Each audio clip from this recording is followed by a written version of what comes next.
ground, the historic Boston Garden, Madison Square Garden. And this place is ready to explode tonight.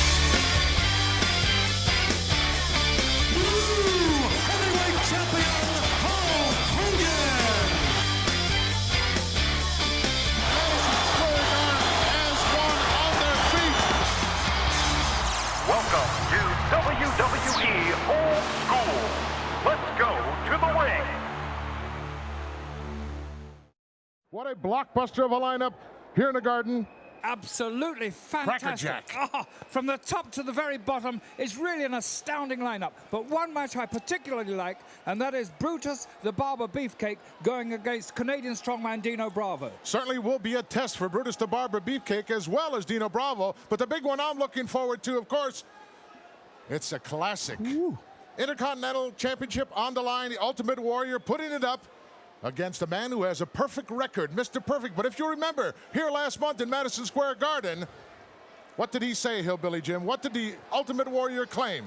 Ultimate Warrior claimed that after this match that Mr. Perfect wasn't going to be perfect. He's going to spoil the perfect record of Mr. Perfect. Of course, the genius on hand and a whole host of stars here in the World Wrestling Federation. Some exciting matches lined up. And the whole world is just buzzing, your lordship, because we are less than 2 weeks away from April 1, Sky Dome, Toronto, Ontario, Canada, and the big one, WrestleMania 6. Absolutely, Gorilla. I can hear you buzzing from here. And I know the match that you have in mind, you have, of course, the Ultimate Challenge. Well, you know, it kind of upsets me a little bit and kind of makes me wonder why someone like the Ultimate Warrior would take a match of this magnitude this close to that big event. Well, I think it just had to be. I really do believe it had to be. Here are two men. They both have something to prove. It's not recently that Hulk Hogan has had to prove this to the world, but he's had to prove it to himself. I know that for sure. And the Ultimate Warrior is the one man that could possibly unseat Hulk Hogan. And you know something? I have the feeling that he will go closer than anybody has done before. April the 1st is not so far away. Hulkamania is alive and well and probably stronger than it's ever been, Hillbilly Jim. You doggone right. Let me tell you something. You can feel it in there. I hear people all across this country talking about WrestleMania 6. And let me tell you one thing. Like this old country boy told him before, I'm kind of confused about this because I like both of those scrappers. Of course, I got all the respect in the world for Hulk Hogan. And this Ultimate Warrior is some kind of an Intercontinental Champion. It's going to be a real fight to the finish, guys. Beautiful set of moves there by the youngster, and took Iron Mike and drove him right out of the ring with a beautiful drop kick. He's sort of trying to gather his thoughts together here. I don't think he's got them completely together. He's not too sure whether he wants to go back in there or not. Well, if I were here, I don't know as I'd want to go back. Jim Powers showed great wrestling finesse there. He is a tremendously powerful young man. Those drop kicks will damage him. Sending them in once more. Oh, nice reversal by Iron Mike. Put his head down. Look out, sunset roll-up coming up here. But look at those legs of Iron Mike. That's where all his power is. You doggone right, Gorilla. What'd they give his weight as? Do you remember what they weighed in that Mike Sharp as? I thought it was in the 270s. Yeah, I'll tell you what, I bet you a nickel that guy there weighs about 290. Look at this guy. He's as thick as he is tall. I'll tell you, he's putting on the pounds, isn't he? Well, he was headed for the locker room area, but changed his mind. You don't get any money, your lordship. No percentage of the purse whatsoever when you walk out of a match and go back to the locker room. You don't even get the loser's share of the money. That's absolutely true. It happened to me on 2 occasions. I don't want to discuss them. On 2 occasions? Yes. I thought once would have been sufficient. Yes, it was, and I did it again. Seemed like a good idea at the time. It did. But my bank manager didn't think so. I had a lot of debts in those days. Iron Mike looking for he wants a break here, Iron Mike. He wants a break in the action here. He's killing some time right here. He's trying to figure out a whole new game plan because what he started out with didn't work. Yeah, he wants this thing completely what you call settled down, because this guy here is like a thoroughbred horse in there with Mike. And Mike's like an old plow animal, if you know what I mean. Big and tough, but just a little touch slow there, right, Lauren? Absolutely. He's certainly a little bit slow upstairs. I shouldn't say that, I know that, but he moves around that ring like a youngster still. He belies that 31 years of age that he carries. He moves there like almost a teenager.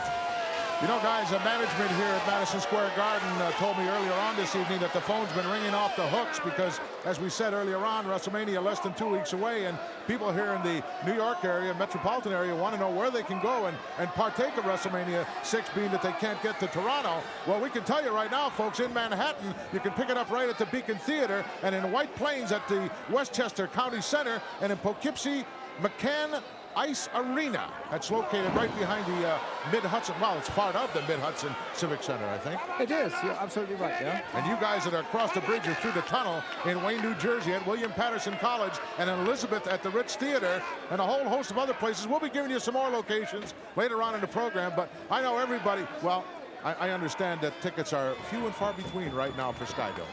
Yes, they are, in fact, but... So the only way you're going to be able to enjoy WrestleMania 6 is on a pay-per-view basis. That's right. Or closed circuit. They are as scarce as what you call hen's teeth. Hen's teeth. Oh, Yeah, I know that's right. I know that remark. I don't know. I kind of like the pay-per-view myself, Your Lordship. Yes, I do. I really do, because you can have a party, you can get all your friends together, get a few drinks in, have some goals around, and I don't like to fun. invite anybody, Your Lordship. No. I like to be there all by right. myself and do whatever I want to do. If I right. want to sit there in my underwear and watch it, I can sit there in my That's underwear. right. If I want to pick my nose, I can pick my nose. I don't have to worry no, about that's anybody. right. Me, myself, I'd have Granny make me up a big old fresh pot of them fried fritters. You know what I'm saying? Them possum fritters, just the best you ever tasted in your life. I'd sit back there and I'd get me one of them there soda waters, and I'd just enjoy it. Let me tell you, WrestleMania 6 not going to be anything else like it. Nobody's ever seen it like it before. You know that, Lord. Absolutely. This is the biggest of them all. And what a tremendous amount of matches they have there. I should say quality matches. Amount of quality matches they have there. Look at this. Iron Mike trying to get away with a little dirty maneuver in there. And young Jimmy Powers straightened him out in a hurry. But I don't know, the tide of this match has sort of changed in a hurry. As Iron Mike is starting to unload with some of that heavy artillery. Nice reversal. Whoa, shoulder first. Went right back to work on that arm. You know, that's what you got to do with a guy like Iron Mike. Pick out a part of his body, an arm or a leg, and go to work on it and try to get the guy in a little bit of rough shape, because he's a handful. He certainly is. But I think that was a little misjudgment on the part of Sharp there. He tried to avoid going into that turnbuckle the way he did. He twisted round just a little bit too much, and he took a really nasty blow to his left upper arm and shoulder there. And Powers very, very quick to take advantage of that. Boy, hit right on the point of that shoulder. He sure did, and this Jimmy Powers is some kind of veteran here in the World Wrestling Federation. You know, hadn't been many years ago, I remember this young man here started the World Wrestling Federation, and I'll tell you one thing, he has really progressed, and he's a tough, top-notch competitor. He was sitting in the audience just like you were, Hillbilly. Well, I think he was. I think me and that fella might have shared a thing of popcorn one time. And a few dozen hot dogs, if I remember correctly. Yes, sir. I love them hot dogs. You know what I would like to say in deference to Hillbilly just there? I think he should get his hair cut. That's far too long for a wrestler. That must be some sort of deficit. You and I in are the just ring. jealous, Your Lordship. You know, we're a little bit left out on the top, so to speak. That's what comes from taking too many showers. Yes, definitely. Y'all just too clean is what it is. Blatant chokehold, referee there counting, and finally Iron Mike turned him loose. Yeah, he's softened him up now a bit, and he's fixing to go to work on him. You're going to see some heavy artillery, like you said a while ago there, Gorilla. This guy here has got some power. Uh-oh, got caught right in the middle of that one, was going for the lower abdomen. What's he going to do with him here? Turn him loose? Whoa. Uh-oh. Well, he ain't going nowhere for a spell now. Kind of what you might say tied up at the moment. You see, that's what I don't like about Powers. Here he's got a perfect opportunity to really play against Iron Mike Sharp, and he turns around, he smiles, and that's what happens, you see. Caught that one right in the kisser. You start showboating, and sooner or later you come unstuck just like that. If I can remember, and I'm sure I can, Your Lordship, in your career, you did your share of showboating, both in and out of the ring. Now that I think about it. Yeah, let's talk about that, Lord. You resemble that remark, don't you, Your Lordship? I did a little bit of showboating outside the ring, but that was only to girls, you know. I mean, I was interested. Still am, for that matter, but... But here, yes, this man is in the ring wrestling against one of the toughest men there is in the World Wrestling Federation. Powers has got to become a man. This is where he proves his manhood now. Let's see him do it. Let me ask you this, Your Lordship, put you right on the spot here in Madison Square Garden. Did you ever wrestle Iron Mike's father? No, but you're not too far wrong in the the dates there because I was wrestling while I just started while Iron Mike's father and uncle, for that matter. What a tough customer they were, huh? Oh, golly. Were wrestling, but I didn't come up against them. I was mostly in Europe at that They juncture. were World Tag Team Champions at one time. They were. They came over to France. They did exceptionally well there. They were in Germany. They did well there. And I'm not surprised that their offspring, Mike Sharp, is like he is. You can always... Oh, went yes, to the well that's one right. too many times. That's right. You can always tell a second or third generation wrestler, you know, these guys is bred in them. This guy here knows all about this wrestling ring here. Right here, he knows what to do, all the angles. He can cut you off anytime he wants to. And he just waited for this Jimmy Powers to make a mistake, and he has. He's going for the power driver. Now, wait a minute. Turned it around nicely into a backdrop. Good leg strength to have the ability to perfect that hold. Great leg strength by Powers. You know, I just want to reinforce once again what we said a few moments ago during the opening of our program, that the Ultimate Warrior promised everyone here in Madison Square Garden last month that he would spoil the perfect record of Mr. Perfect, and the only way you can do that is to beat the gentleman. Well, that I've got to see, quite And honestly. that's a lot easier said than done. Oh, gosh. How many men, Gorilla, have we sat at ringside and watched who've come unstuck? All thought they could beat Mr. Perfect. Well, Hulk Hogan thought he could beat Mr. Perfect, and he didn't. No, he didn't. Exactly right. That must be an indication of I don't know his what ability. makes Ultimate Warrior think that he can. Obviously, Well, it's he's nice had to it. have confidence. He has special recourse to various gods and things. Oh, I know. Yeah, he's spaced out there somewhere. Yeah, he's wound up a little tighter than most of us, I think. But you know what? Judging from his record, you just about have to believe him. This is really going to be some kind of a contest because this Mr. Perfect here, he is perfect here in the World Wrestling Federation. But this Warrior, he can't be taken lightly. Look at his record. He's ran over everybody he stepped in that ring against. Well, that's true, Hillbilly, but let's remember, too, that when you're dealing with Mr. Perfect, you're also dealing with a genius. Doggone it, you know that's Enough right. said about that. Enough said about that. Well, each man trying to get an upper hand here any way they can. A lot of eye gouging going on. Referee letting him get away with a duck underneath. Now look out, high cross body. Down he goes, hooks the leg. One, no. And I mean, he grabbed a hold of a big old leg that time. Well, that's just the problem that Jimmy had. The leg was just too powerful. A lot of courage shown by Powers there. He was practically out on his feet, but he mustered enough speed to really shake big Mike Sharp, and he nearly got him there with that 1-2, but as you say, an excess of power by the big Canadian. Look at that. Iron Mike was going to do something. He changed his mind, shoved him back into the corner again, trying to regroup here. Oh! Well, you're not going to beat anybody like that by throwing them out of the ring. But I'll tell you one thing, what he does do, those blows hit you behind the head. Hillbilly Jim here has received a few of those from Iron Mike Sharp, and I know they'll sting you, they'll addle you for a minute. This guy here likes to punish you as well. Yeah, he likes to win the matches too, but he's got a mean streak in him, Lord. You know what I mean? Yes, he's tasting blood right now. A little bit of blood coming from the mouth on Mike Sharp. Well, he was laying on his back out there on the concrete. Yeah. So he has been clobbered by Powers. Powers got a really bad rope burn just underneath his right shoulder there too. You know, in my college days in the wrestling room, they used to have a sign on the ceiling, Your Lordship. On the ceiling of the wrestling room, and it said, when you could read it, it said, "You are not wrestling." Uh-oh, look out. Oh, right in the sternum. Boy, you can hear the meat popping there, couldn't you? You're right, he does have too much hair, Your Lordship. I agree. Thank you. Can't stand that. No, I can't do that. Look at Hillbilly, though. Well, you know. Y'all know I ain't saying much up here. Well, boy. his is longer than yours, Jimmy. I know it is. Uh-oh. Wait a look minute. out. Ooh, he's ringing that bell right now. Well, he got up to the 10 count. Winds him up here, hard into the corner. Look out. Clothesline. Big clothesline. He didn't get that one where he wanted it, though, because Sharp was almost to his feet again. Begging for a little mercy. Get in there, Jimmy. Right now's the time to take over, son. I think if he'd have got that clothesline where he wanted it. He caught that drop kick, though. Right in the mush. Foot on the ropes. Referee going to see it? Yes. Close but no cigar. Now Iron Mike has great presence of mind as to where he is inside that ring as many times as he will. Oh, my. Youngster put his head down. Maybe his hair got in his eyes. Yes, you know, he has a great awareness of his position in the ring, and that saved him just there, definitely. You were right there, Gorilla. Look at Power Slam! Right, And That's got him right there. Knock the wind That's out right. of him. It's all over. Yes, he hooked that leg, Lord. You see that?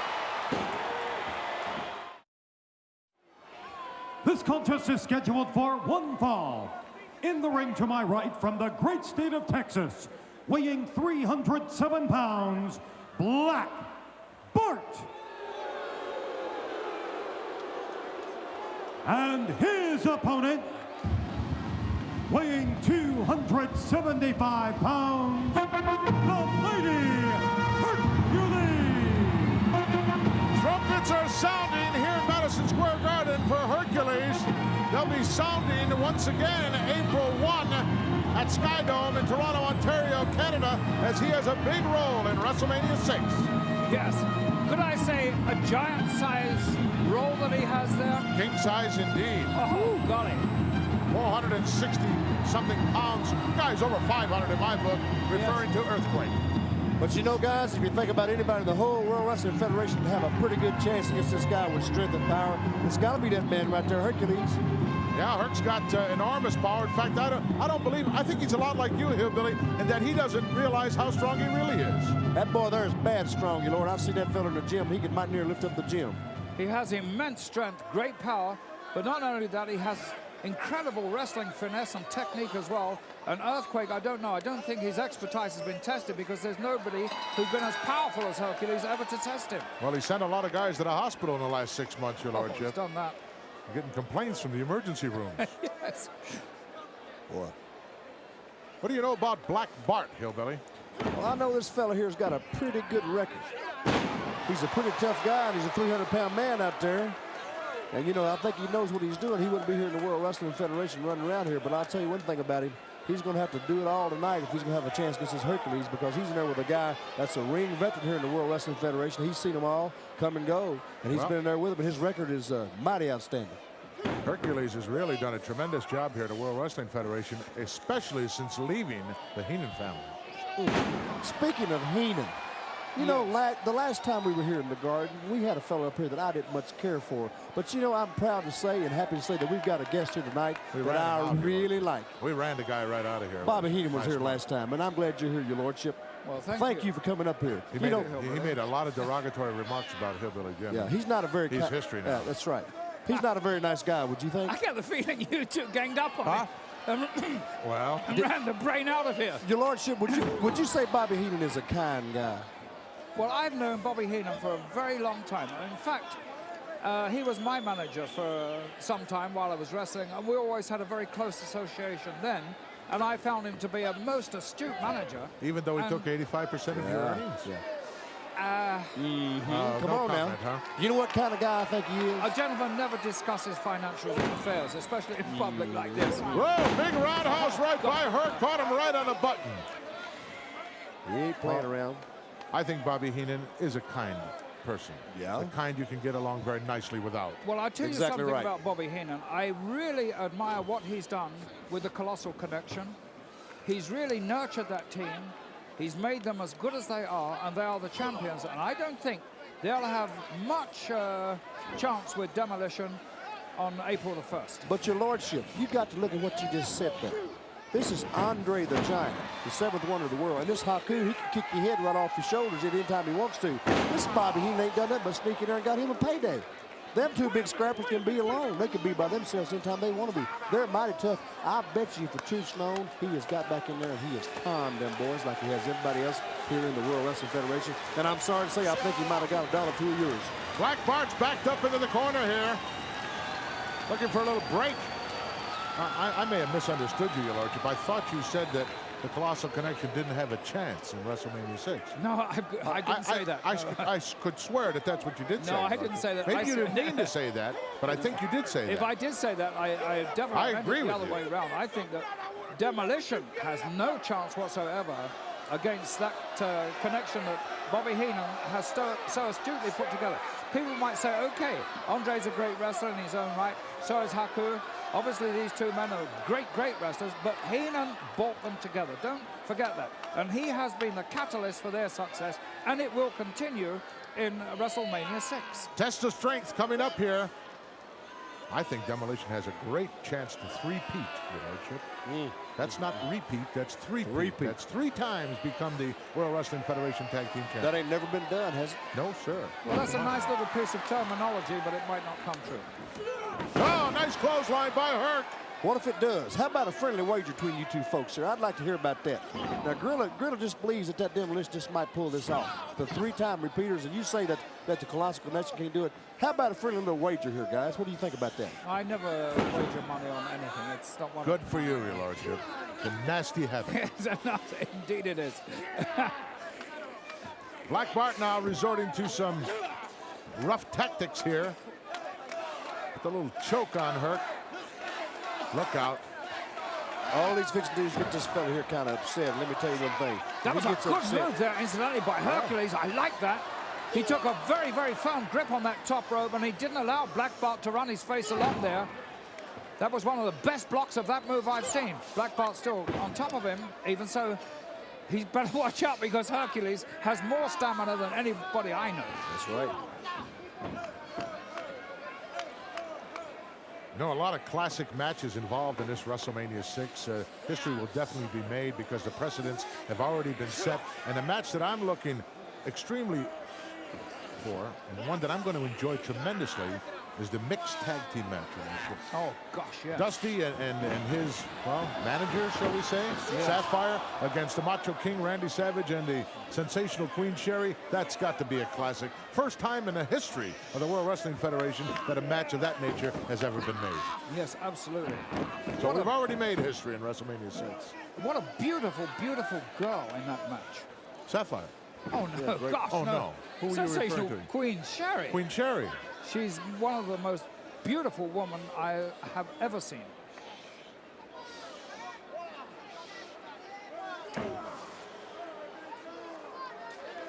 I don't know how you see that Queen Sherry, but she looks to me like that she might take a train and make it take a dirt road if it saw her coming. Whoa, Herc got rammed right into the steel post. He's in trouble. He said this Black Bart was a tough guy. Yes, sir. He is. He's proving that point right now. If he's scoring points, he's leading right now, looks like. Of course, we ain't scoring points, though, fellas. Do you think this is prudent on the part of Hercules to take a match so close to WrestleMania 6? Well, you got to keep sharp, Your Lordship. You got to keep on top of your game, and these guys have been building. Everybody's been building for April 1, for WrestleMania 6, and in order to stay sharp, you got to be sharp, and you got to have that competition.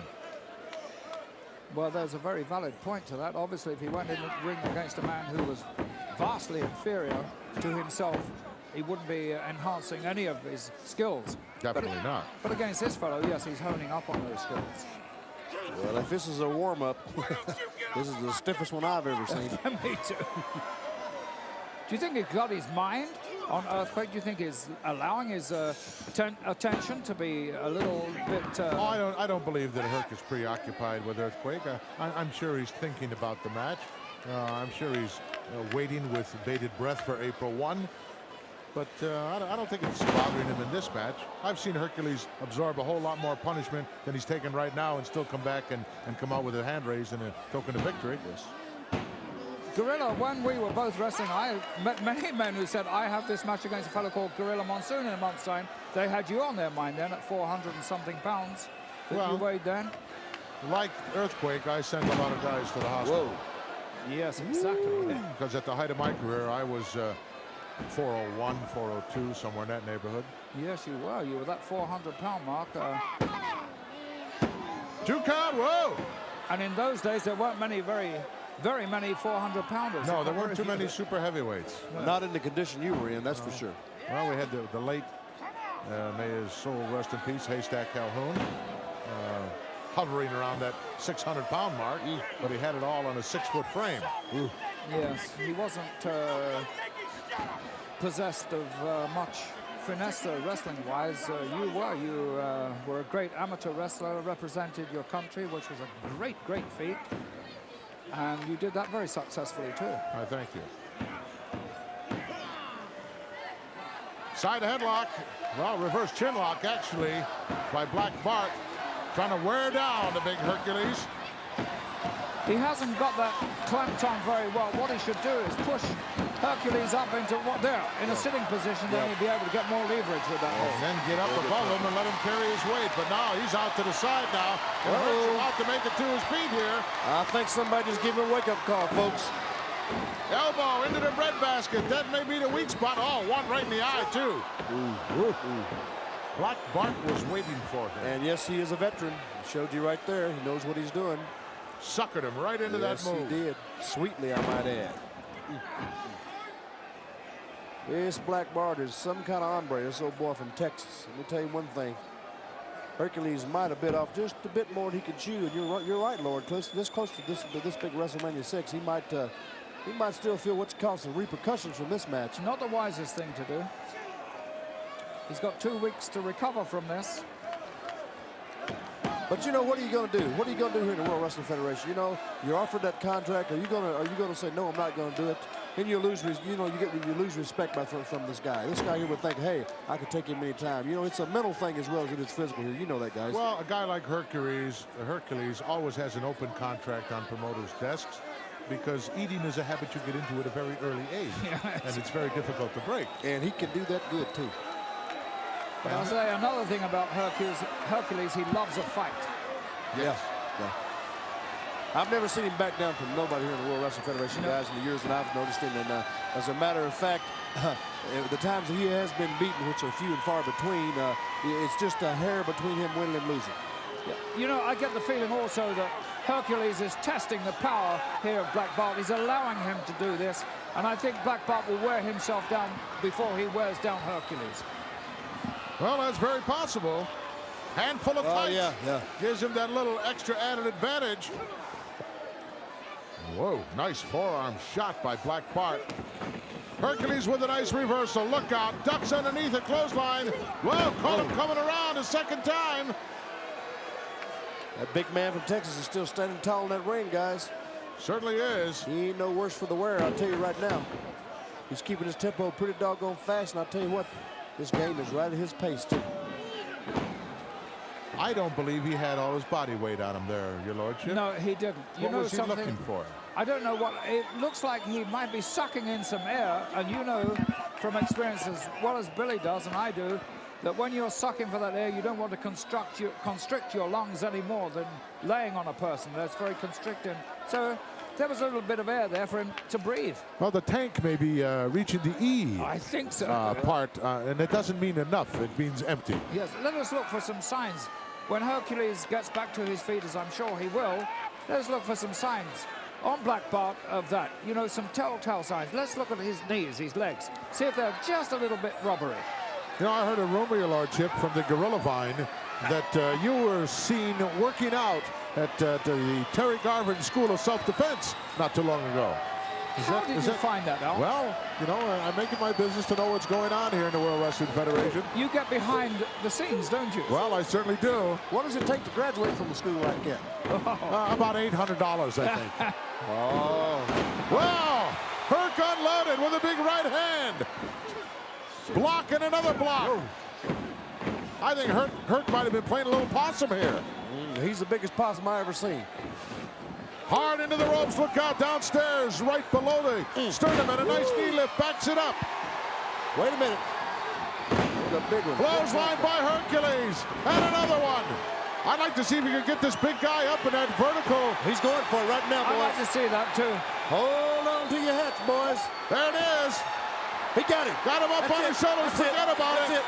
Stick the fork in Black Bart, he's done. Woo. Ring that bell there, ref. Let's get the official word. Winner, the Mighty Hercules. Black Bart will be thinking about this one for a while as Hercules gets his hand raised. Tough battle.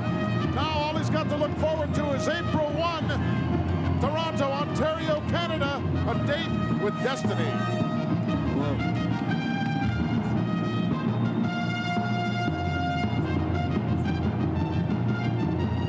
Tremendous bout still to come. We'll be right back.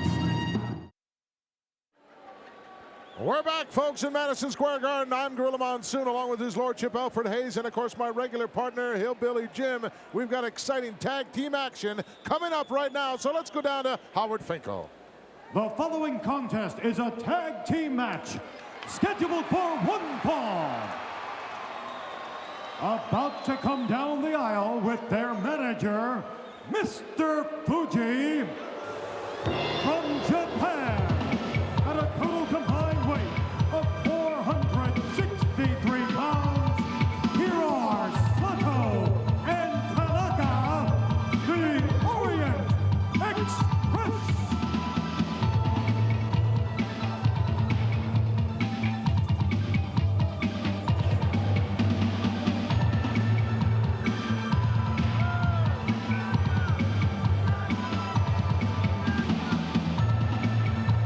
Determination. That look of determination by Mr. Fuji in his latest find, the Orient Express.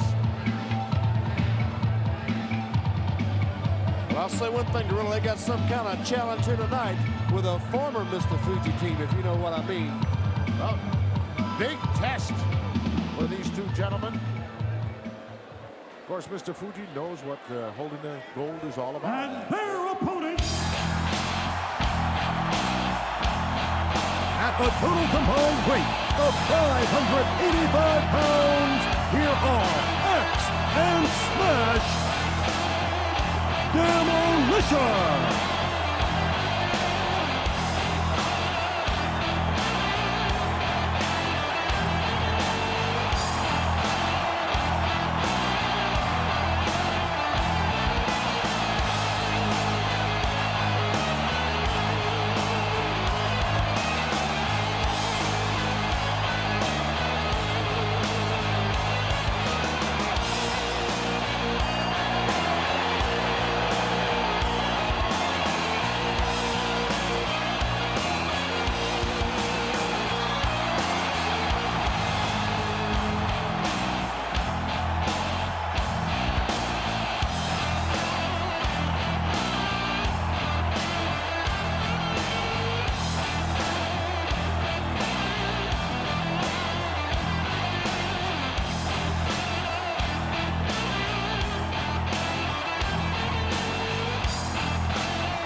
Tremendous team they are, Sato and Tanaka.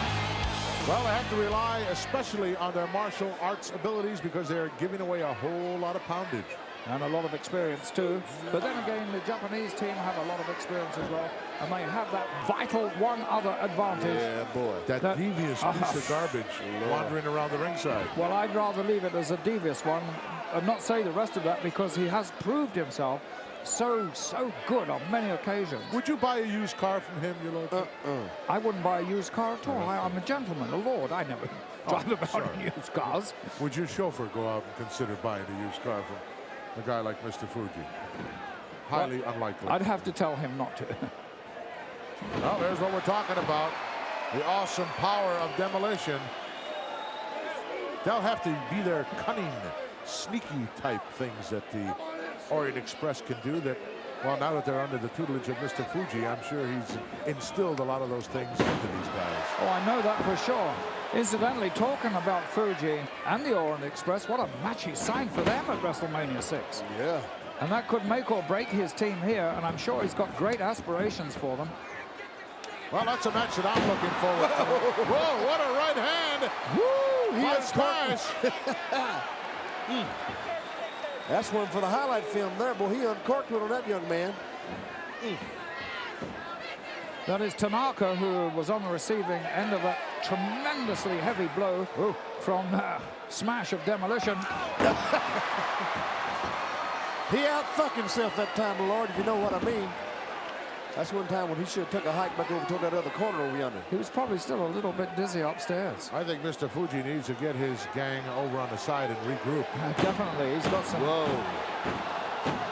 He's got some cobwebs in the head already there. They're beating the stuff out of that one, ain't they? I guess they wish they were over on the Ginza somewhere right now. They probably do. What a good tag team change that was. Smash came in, established the authority of Demolition, and then right at the peak of that authority, he handed the tag to his partner, Axe, to come in and get a little of the glory. Tag made, and lucky for Tanaka that he did get over there to make the tag. I tell you right now, guys, there's a major power difference in that ring right now. this weight factor and plus his experience with this big demolition team is just awesome right now. Look at And I Fuji. guarantee he don't know what to do right now. He's going to think of something, though. You better watch him. I've seen him many times. He always comes up with something. That was the inscrutable face of the East we saw there on Fuji. He's dangerous. He's like a rhinoceros. You can never tell what he's thinking and will attack at any time. And what a Unprovoked. career he had. He knows the gold. 2 or 3 time co-holder of the World Wrestling Federation Tag Team Championship with a number of different partners. But you say to look like a rhinoceros, look more like a polecat to me, if you know what I mean. Look at him. What an awesome team it was when he was partners with Professor Tanaka. Yes. Now of Hollywood fame, I understand. Yes. I see him in many, many films and commercials. What a great, powerful wrestler he was, Professor Tanaka. This Tanaka here in this tag team of the Orient Express, also a very, very great wrestler. They've made a change now. They're putting in their fresh man, Sato, against Axe. Well, this has got to be kind of tough for the Orient Express because they're taking this match with less than 2 weeks to go to WrestleMania 6. And in WrestleMania 6, they're meeting guys who are the complete opposite of what they're meeting here tonight in the form of the Rockers, who have nothing but speed and agility and quickness. And it's, I don't know, kind of disconcerting, isn't it? Okay, what is in Mr. Fuji's thinking there? I don't know. He may have bitten off a little bit more than he could chew. Well, he's taken this match here at the Garden for his team. Obviously, that means a lot of money, and he's got... Oh, gosh! Just look at that! Them boys took a licking, but they kept on ticking, didn't they? I'm going to tell you something. This demolition is fired up, let me tell you. Haku and the Giant better beware, Lord. You better worry about what you said a while ago. I'll tell you, these guys are fired up. They're in great shape. Well, let's give credit where credit is due. You know, a lesser team would have been out of there already. Yes, That's definitely. true. A lesser team would have been beaten by now and finished and gone. Would have been in the shower. Yes, the way they started out this match and, in fact, have continued. It's been all this demolition. match. Yes, their offense has been so good. And their defense at the moment is impregnable. And they move with alarming alacrity. You know, Fuji's team has already stopped the flow of this thing 3 times, and they've tried 3 different approaches, and none of them's worked so far. But you got to give the guys credit. They've got a lot of intelligence, and I know a lot of it comes from Fuji at ringside. Well, I'm sure they've got a long way to go yet. There's a lot of things that Fuji has in his arsenal that he can use. All you need to do is get your foot in the door just a little bit. Yes. Yeah, he can take it the rest of the way. Oh, whoa, double backdrop. Was he up there at least 9 or 10 feet high in the air? Could have changed the lights on that one, couldn't he? It's not the height that bothers you. It's that sudden stop when he comes down. Absolutely. That is a negative attitude. a spine-jarring affair. They're going to have to do a lot of this if they got a chance. They're going to have to do a lot of this double teaming. And when they get a chance, they're going to have to open up the guns and let them roll. Well, just like Demolition did, they cut the ring in half. Orient Express needs to do that, too. And don't kid yourself for a moment. The martial arts can play a very important part in this match. Fuji now with a little grin. Little grin, yeah. Little grin. Things are looking a little brighter. That's most unusual for Mr. Fuji. He must be quite satisfied with what he's told them. His game plan when he came in, it must be working for him, otherwise he wouldn't be grinning like that. Well, what kind of a game plan would that be, Your Lordship? Send your guys out there to get pummeled and pounded on for the first 5 or 6 minutes? That's a terrible game plan. Ah, and the tide has turned once again. Yes. Well, if that's what Fuji's doing, this looks like one of their kamikaze approaches. He's going to leave he's going to have some victims here tonight. Look out. Whoa, right downstairs in the breadbasket. Wait a minute. Wait a minute. What happened there? The game plan is working. Something happened. The game plan that Fuji came in here with is beginning to work. Maybe, Your Lordship. And that's His guys are all black and blue. You can bet your life that's it. They are. Tanaka especially, he's got a lot of welts and lumps on his body, but Outside now. Uh-oh, here's Fuji with Smash his cane. on the floor. Look Here he is out. with his cane. Mr. Fuji rammed him right on the cervical vertebrae area, and down goes Smash. Referee, of course, did not see that. Oh, my. Fuji measured that blow. He knew exactly where to place that for the utmost effect. and that may have paralyzed the right shoulder Yes. of Smash. He seems to be favoring that very, very strongly. Fuji just took his time, just like he was in his own backyard, which it is around that ring, and he just laid it right in there just like he knew exactly what he intended to do. He knew it all along. If he got a shot. Obviously, the referee did not see that. That's an automatic disqualification. Oh, yes. And now Smash is in a lot of trouble. And look at these Japanese men go to work. Wow, there's power. Oh, gosh. Oh, he didn't make it. Well, of course he didn't with him coming into the ring there. All 4 men inside. Axe is opening up now. Woo! In the meantime, Smash is getting his clock cleaned. Yep.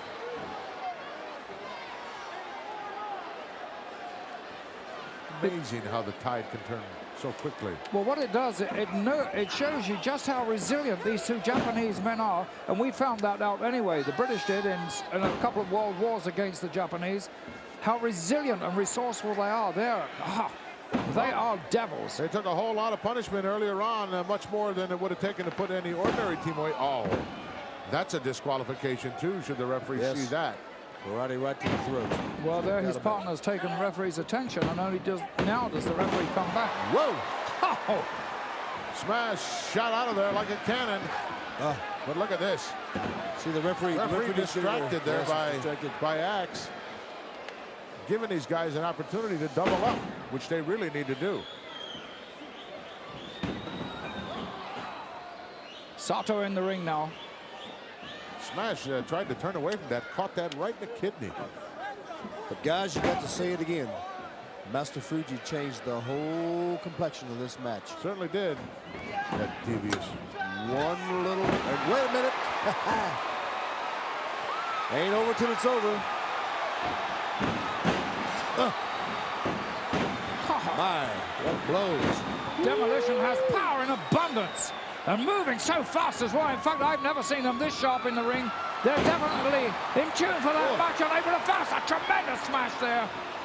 God, just look at Axe.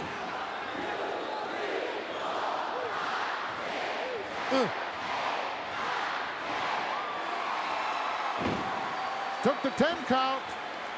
All he needs now is to get the 3 count. Axe just came in here and took over, folks.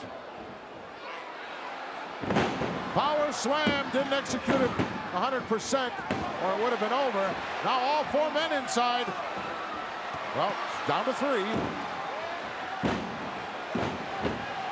Uh-oh, look at this. They've got him. It's time. On the outside, Fuji with that cane. One more time. Hooked the leg of Axe, and now Axe has got the cane. Well, it might be necktie time with that cane. Fuji backtracking. I think you ought to give it to him. What do you think, Earl Lord? Well, keep your eye on what's happening there. The whole picture, because you always have something ready. And the referee was pulling Smash out of the ring then when all that took place, so he was completely unobserved of what happened. He's laying a count right now. On Demolition, the bell is rung. It appears for all intents and purposes today they have been counted out. Ladies and gentlemen, the winner of this bout, as a result of a countout, the Orient Express. Boy, is that going to look good in the record books for the Orient Express. It won't say exactly how they won the match, but they did indeed get their hand raised over Demolition. Well, if anybody views the tape here, Billy and Gorilla, they're going to know that Demolition were moral victors here. They absolutely commanded this match all the way through, but the devious one, Mr. Fuji, established the fact that he can get a victory for his teams, and he did that again here today at the Garden, so what can you do? Let's take a look at some of the action that went down earlier on, and Mr. Fuji being chased here by Axe. He's caught right there, no doubt. But and look at this. From look behind, at this. Look at this. See this blindside. Oh man. Face full of iodized salt. That'll do it. Let's see.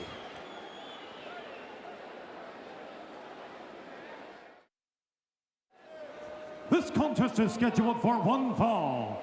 In the ring from Paris, France, weighing 242 pounds, Richie Martin.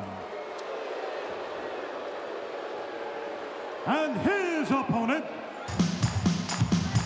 with his mascot, Frankie, from Union City, Tennessee, weighing 228 pounds, the Birdman, Koko Beware.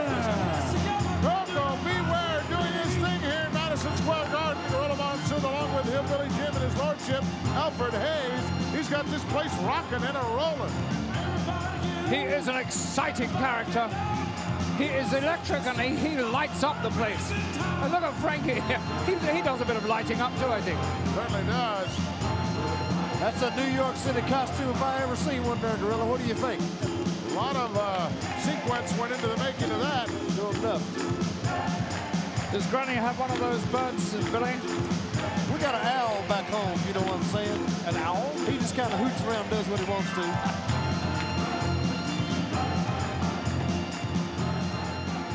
Should be an interesting matchup. I haven't seen Frenchie Martin around very much of late, your lordship. I would assume he was on one of those European tours or Yes. Far East tours. Well, he likes to go out to Europe. You're right. He likes to get into the art quarter, the Latin quarter of Paris. He really likes it down there on the left bank amongst all those artists. And he's a cagey old-timer, a good wrestler, solid man. And Koko's going to find him a difficult man to beat. But you know, you're right, though. It's been kind of nice not seeing him around here.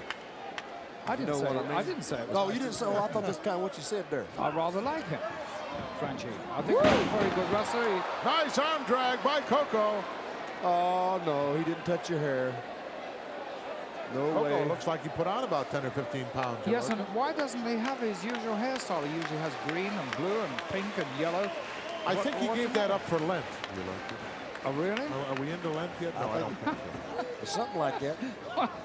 Had to be a pain in the neck to do that all the time to I your would think hair. so, yes, and they look He so... did it to Frankie as well. Maybe Frankie's the one that protested about it. Yes. Standing wrist lock. French is The outside variety, which is the most painful kind. French is a big, strong scrapper, ain't he? Check Certainly that is. kisser on that guy right there. Woo! You know, Koko has taken all that stuff off his face and his hair and that paint and those colors because maybe at long last he's got some idea of a little sanity in his apparel. And he's going to get a few more lessons in apparel and wearing on April the 1st when he goes into the ring against the model, Rick Martel. Boy, that'll be an education for him, won't it? It certainly will. Talk about arrogance and guys that are arrogant. But Got he the has right the name backing. for his perfume. But he has the backing, though, don't He you think? certainly does, yes.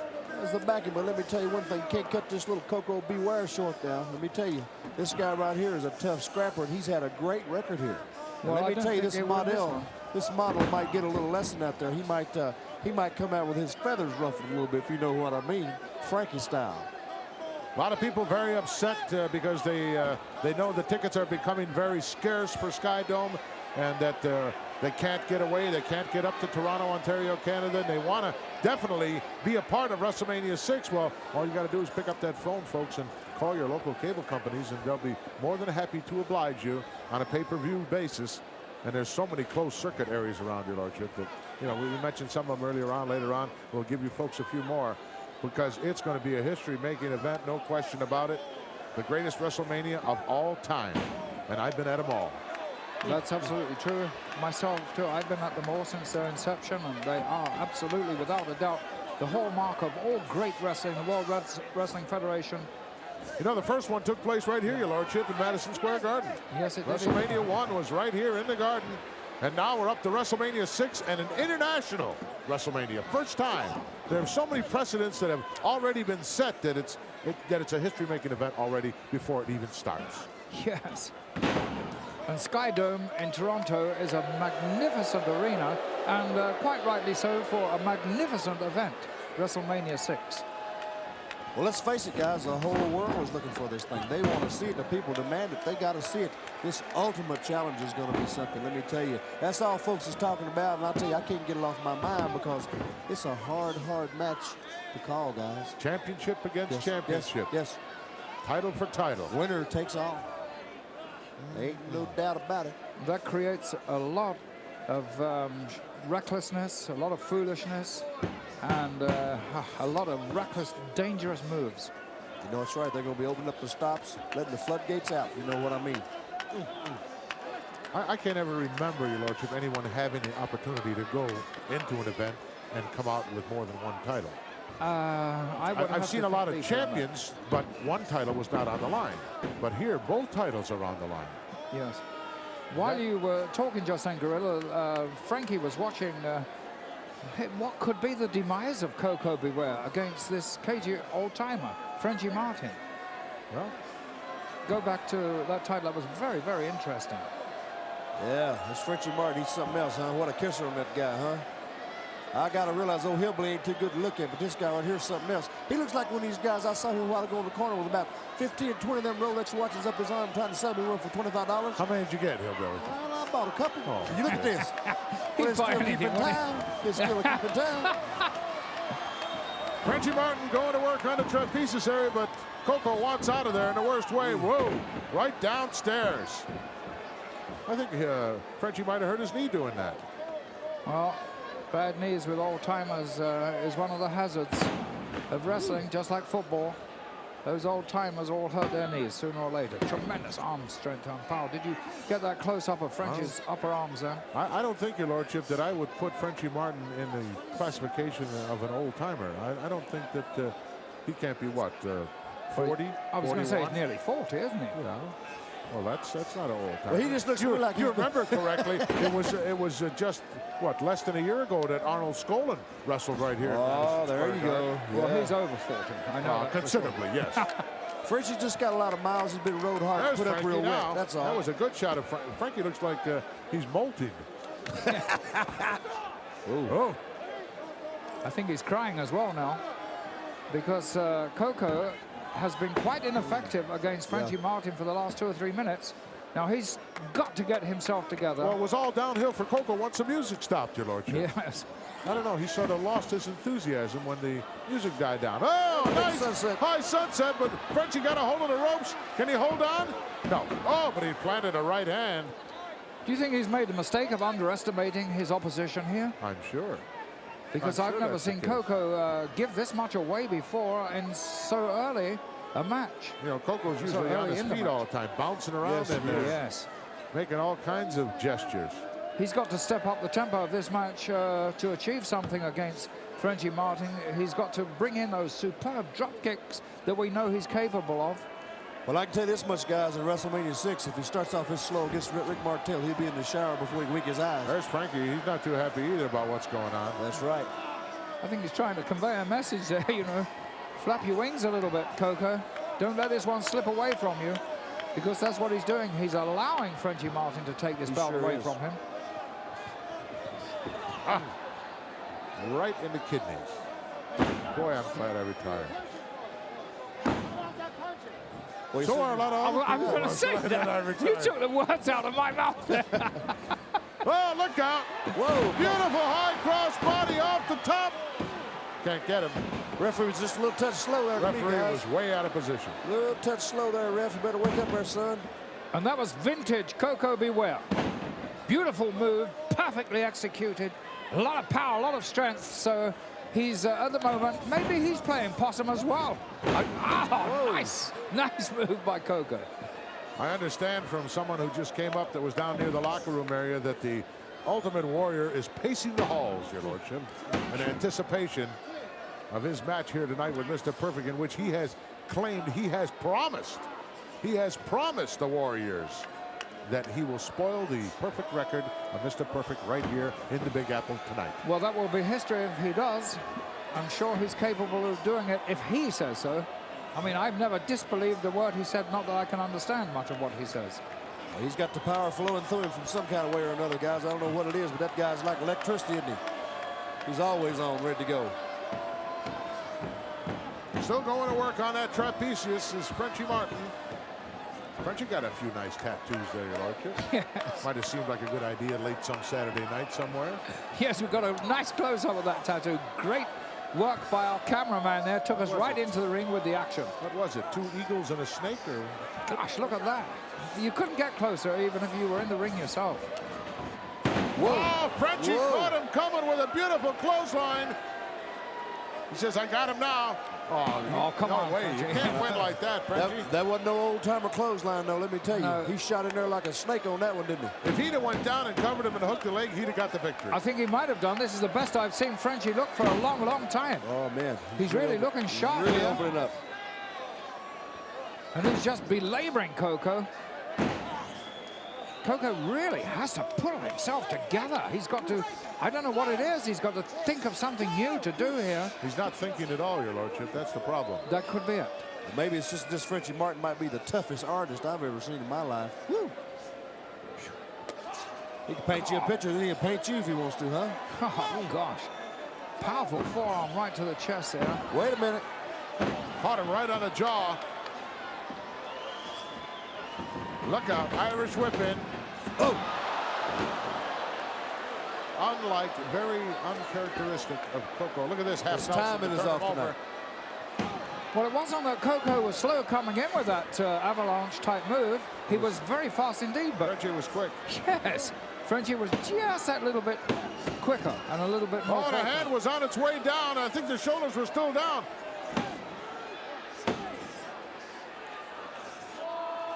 Nice bridge there by Coco. He's coming right out of it with this bridge. Oh, little right back choke. to the throat. That'll slow you down. He'll put you back down flat on your back on him.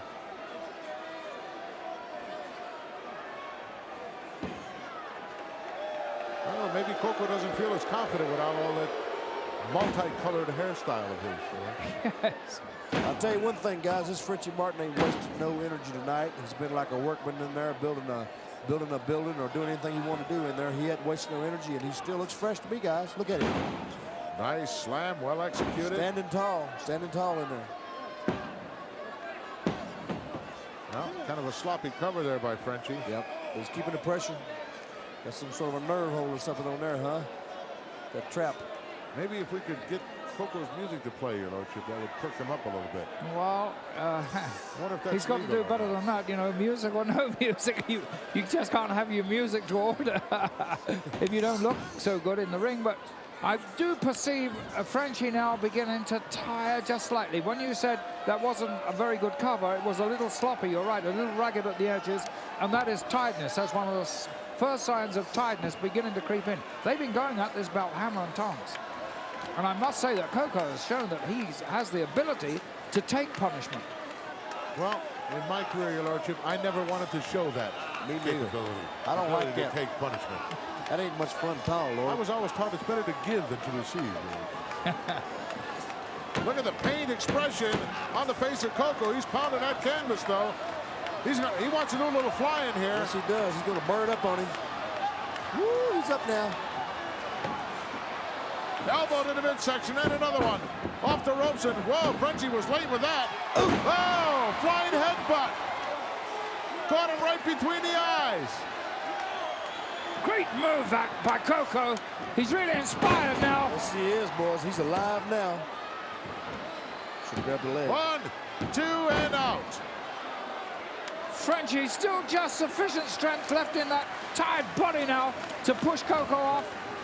Standing drop kick of beauty. And that takes power. Coco showing he does have that stamina, does have that reserve strength, and a lot of courage. Frenchie wants to beg off now and be friends. Too Nice late now, over the buddy. beak shot there by our handheld. Oh, here it comes. Oh, That's it. Good night, Irene. Katie, bar the door. the Ghostbuster got him. What a comeback victory for Coco Beware. Here is your winner, the Birdman, Coco Beware. Well, he's happy now, and Frenchie's happy as well as they make their way. There'll be a little something extra in the Birdcage feeder this weekend for Frankie. We're back, folks, and while we were away, our ring announcer told everyone that the next date here at Madison Square Garden would in fact be April 30th, so you might want to mark that down on your calendar. And with that, let's go back down to the Fink. This contest is scheduled for one fall. About to enter the arena with his manager, the Mouth of the South, Jimmy Hart, weighing 400 248 pounds. This is Earthquake. Batten down the hatches.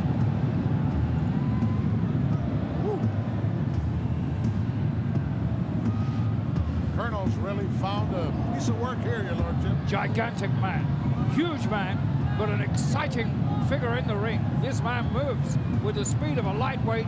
The earth tremors when he walks by. Oh, gosh, just look at him. 500 pounds if he's an ounce. Tons of funds, I'd say, guys.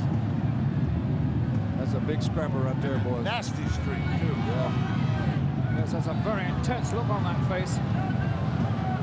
And a wrestler like that who has a mean streak is a very, very winning proposition for anybody. Exactly right. He's got a tiger head or something on him as big as a tiger.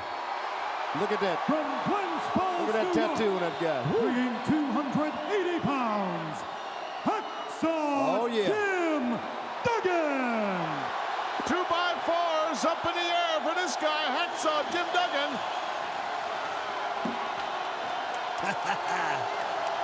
Get him, Hack. He knows no fear, I He guarantee. sure don't. Boys, I'm here to tell you, it's a good old country boy right there from Glens Falls, New York, wherever has been one. Oh, that's it. I'll tell you, the fans love him. I couldn't read that, your lordship. Went by too fast. Something about Earthquake. It was too fast for me. My attention was on that man anyway. There we go. 2x4 Earthquake.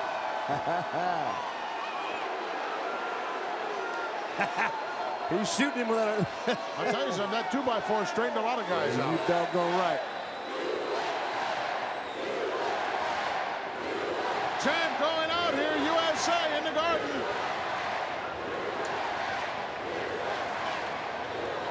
Ah, yeah. Get him, Hack. There's a little 2x4 carrier right there. Let me tell you one thing.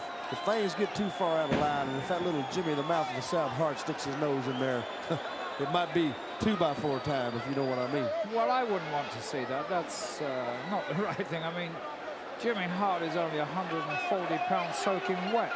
Eye to eye, nose to nose. Oh, yeah. There's some ugly men there, huh? 140 pounds soaking wet Jimmy Hart with a megaphone in his hand equals what? They had a beauty contest there, nobody'd win you.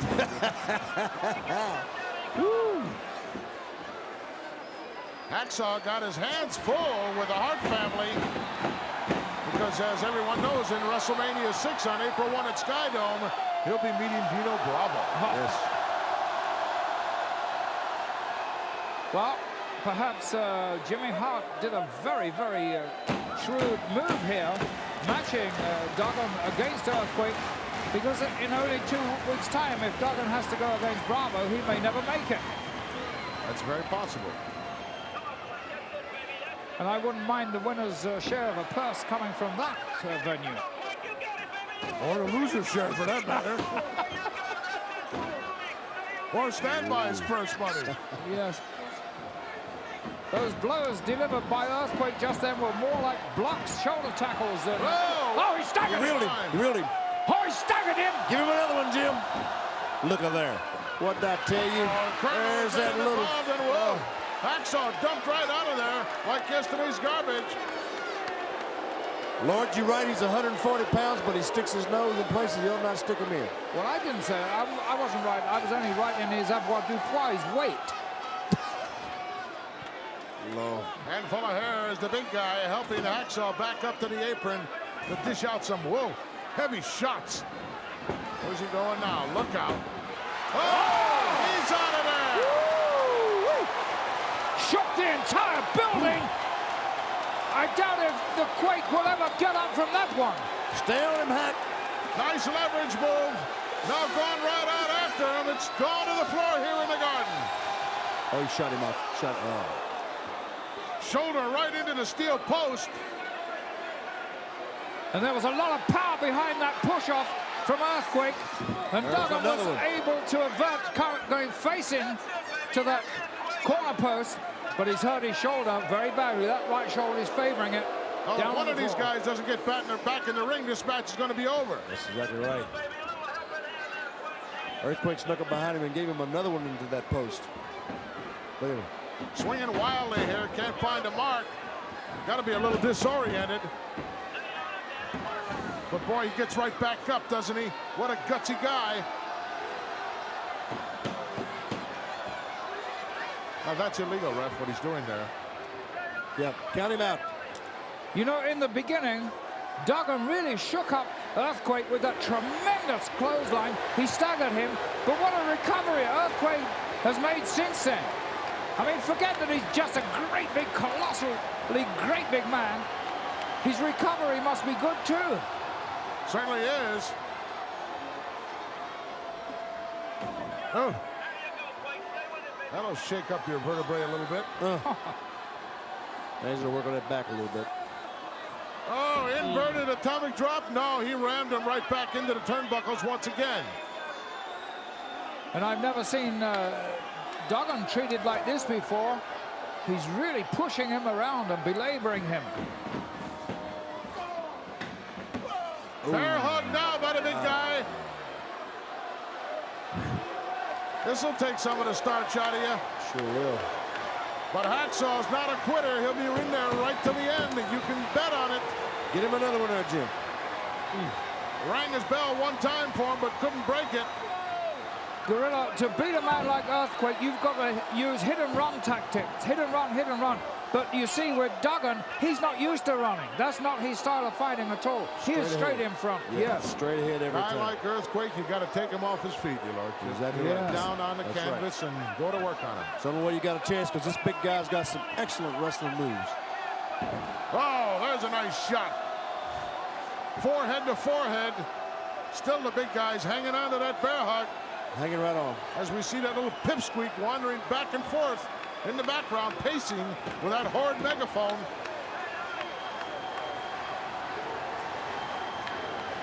Crowd getting behind Hacksaw with a chant, USA. They want to see him get going here, start that adrenaline flowing in that body.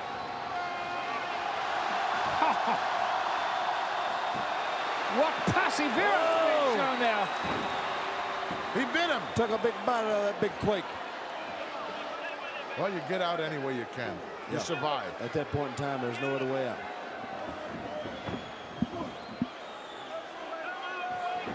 Earthquake with a running start and Hacksaw out of there. And good job for Hacksaw. He did come out of there. Otherwise, he would have been squashed like a bug. And Bug is right. But Hacksaw in no way, shape, or form able to retaliate. Well, if that one would have caught him in the mush, he'd have dropped him. Clothesline doesn't take him down, but he's staggered. One more. And another one doesn't Might send the take big one more. guy down. Out of one knee.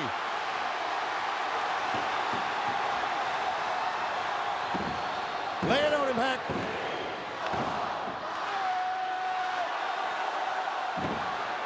There it is. The quake is down. Earthquake is down. Stay on him, Jim. Boy, he is. Look at those shots.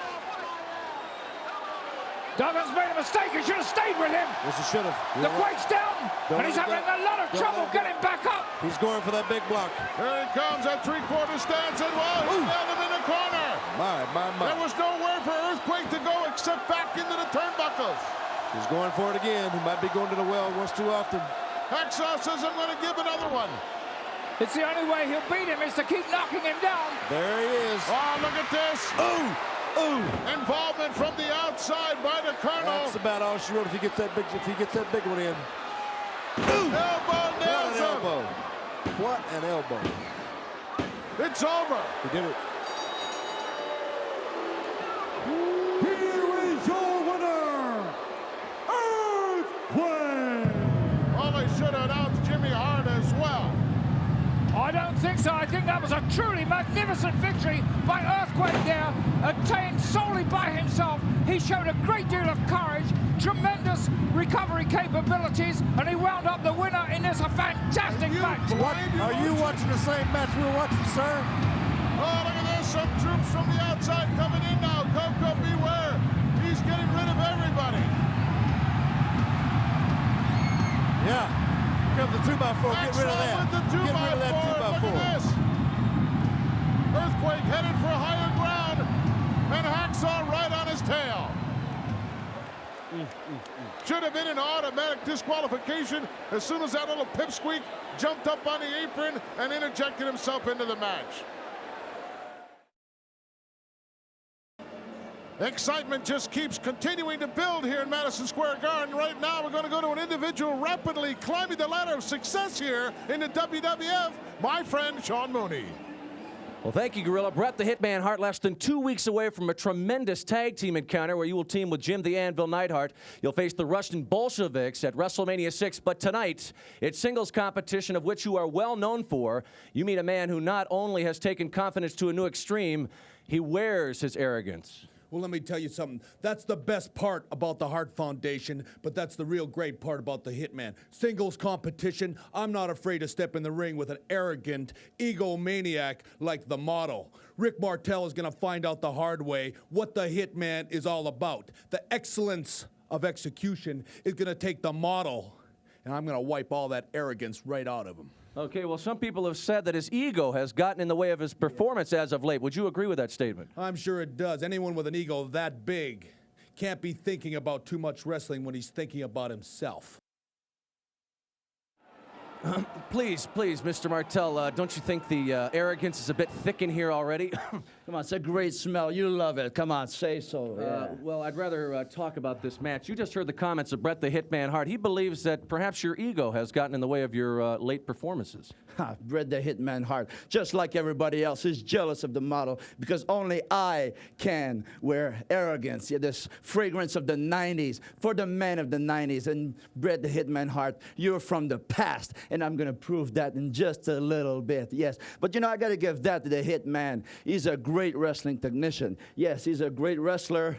But tonight, I'm going to show everybody right here in Madison Square Garden that I am better. Oh, let me rephrase that. Why be so humble? I am so much better than you. Yes, humility is the worst policy, you know? And I always say, if you're going to do something, do it with arrogance. Okay, well, you can smell the arrogance in the air. That is an understatement. Well, everyone here in the metropolitan area waiting for the encounter. Brutus the Barber Beefcake to face Canadian strongman Dino Bravo. As you can see, the shears are sharper than ever. Brutus, do you foresee any problems in planting your sleeper hold on the rather broad neck of Dino Bravo? The only thing that I'm worried about, Dino Bravo, is which direction to lay your carcass before I do my magic on him. You know, the only thing I'm hoping for is that Jimmy Hart can get in there and I can give him a little trim. Well, have you got a couple of styles in mind for Dino Bravo and Jimmy Hart? Yeah, man, the cue ball, that's bald. That's a lot off the top you're talking about. And all off the sides, brother. Maybe I'll show you. I saw what you did to Mean Gene Okerlund. I think I'll skip that part. You know something? I love coming to New York City, brother. And Dino Bravo, you're not going to make me a stepping stone, brother. I'm going to make you a marshmallow, and I'm going to roast you. We are now less than 2 weeks away from WrestleMania 6, which takes place from Toronto's Sky Dome.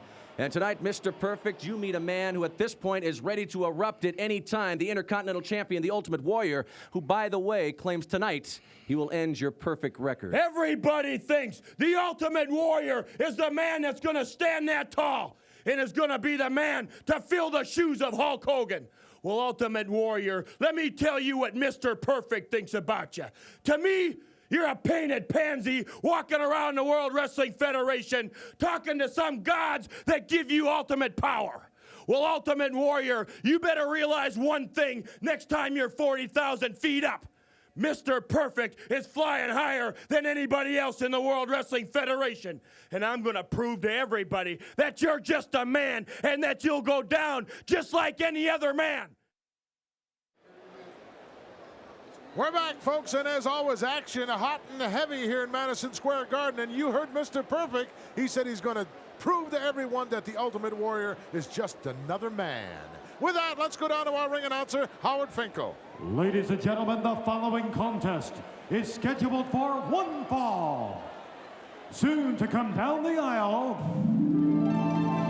from Cocoa Beach, Florida, weighing 234 pounds, Rick the Model Martel.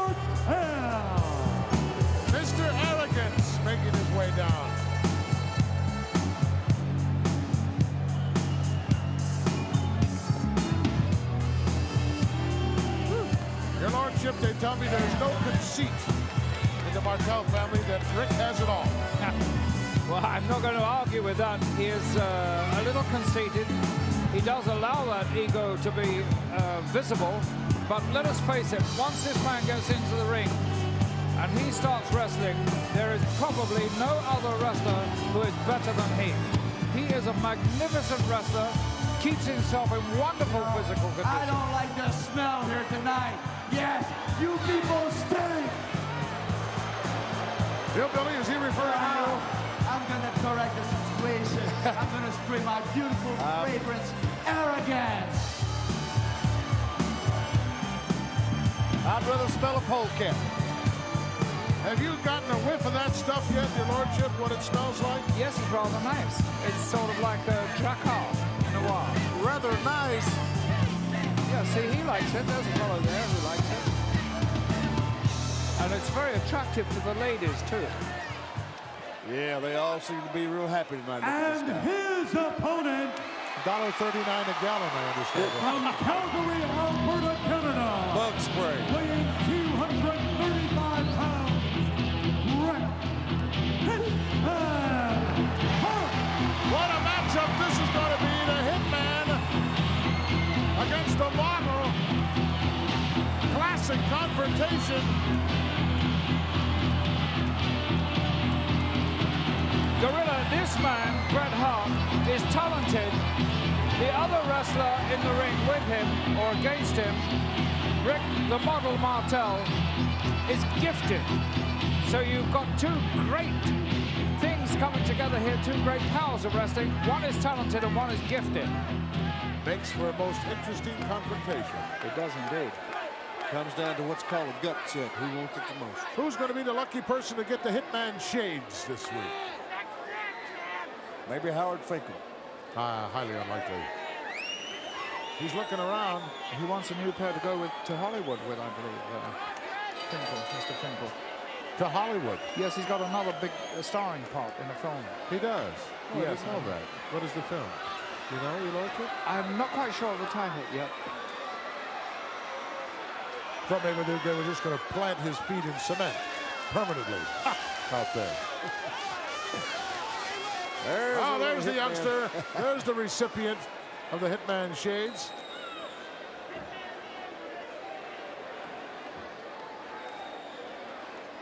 There's no question of the stamina of these two men in the ring.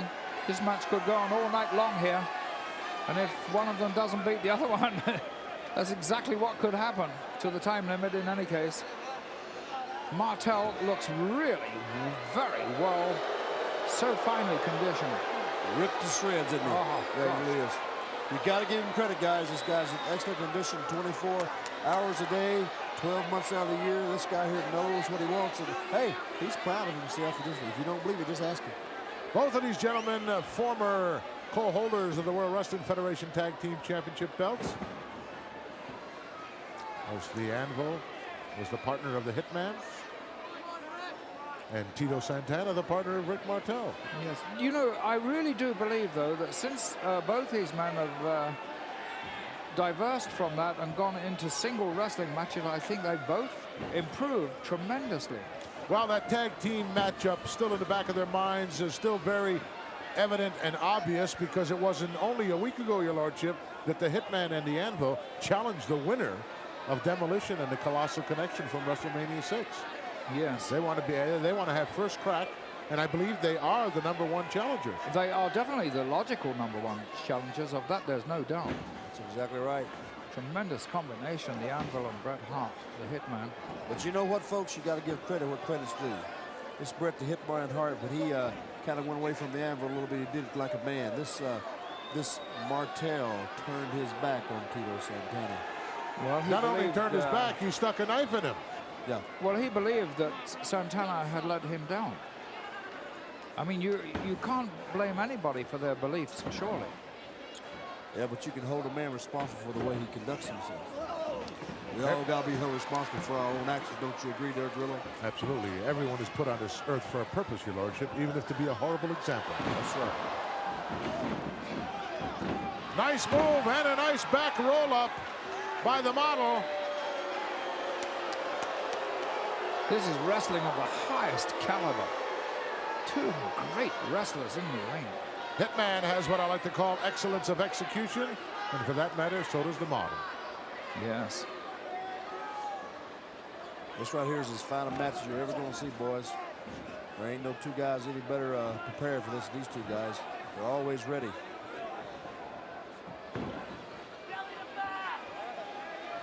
And you'll notice one thing during this match, that the Hitman is not going to give the model much of a chance to showboat at all. He's going to keep on him. Whoa, he was ready. Hitman was ready, and so was Martel. He saw it coming and hooked that top rope right at the last split second. Just a little tiny lapse there on the part of Martel. He did turn his back at a split second. You must not do that in the ring. I asked Martel one time in the hallway how come he was so arrogant. He said it's hard to be humble when you're great. You don't need nobody to tell him how good he is. He tells himself that every minute. Have you ever seen the guy walk by a mirror without looking at it? Absolutely not. Whoa, unloading now. Well, he's just checking his apparel. His color awareness. Irish whip coming up. No, nice reversal by the Hitman. Look at this move. Backward roll back on his feet. Up, did pay attention and paid for it. Ooh, he better check his chops on that one, Lord. What do you think? He was gloating over that nice move, and the Hitman just kept right on going. Small package right in the center. Whoa, was that close? Martel wants a breather. Oh, taking a hike down. Too close Great for moves comfort. there. Tremendous moves by the Hitman. He really did move with speed off the ropes there and did catch the model, napping a little bit there and really hit him hard. Great, tremendous move. Telling the referee Dick Kroll to get him back. He's back. Martel's about halfway to the locker room. He got hit right, come right down on the back of his head, right on that external occipital protuberance. And that'll give you a negative attitude. If I knew where that was, I'd agree with you. That's a little lump you have, your lordship, right on the back of your head there. Everyone has one. Even you have one, your lordship. He's got two. Look at that. Lordship's got two of them. That's what they call those things. Very clever and smart move by the model to just get out of there. He was in a little bit of trouble. And just regroup. Nice kip up. Neither one of these guys are going to run out of gas. I don't care how long this match goes. Great conditioning. Yep. You know, I really do think for once in his career, the model has got to slow the tempo down. Usually it is he who takes the initiative in the pace and sets that very, very fast pace, but this is just the way Bret Hart wants it. Hitman's got other ideas. Sort of playing right into the game plan of the Hitman. It is indeed. Hammerlock for a little leverage, little control. Now turns it into an armbar.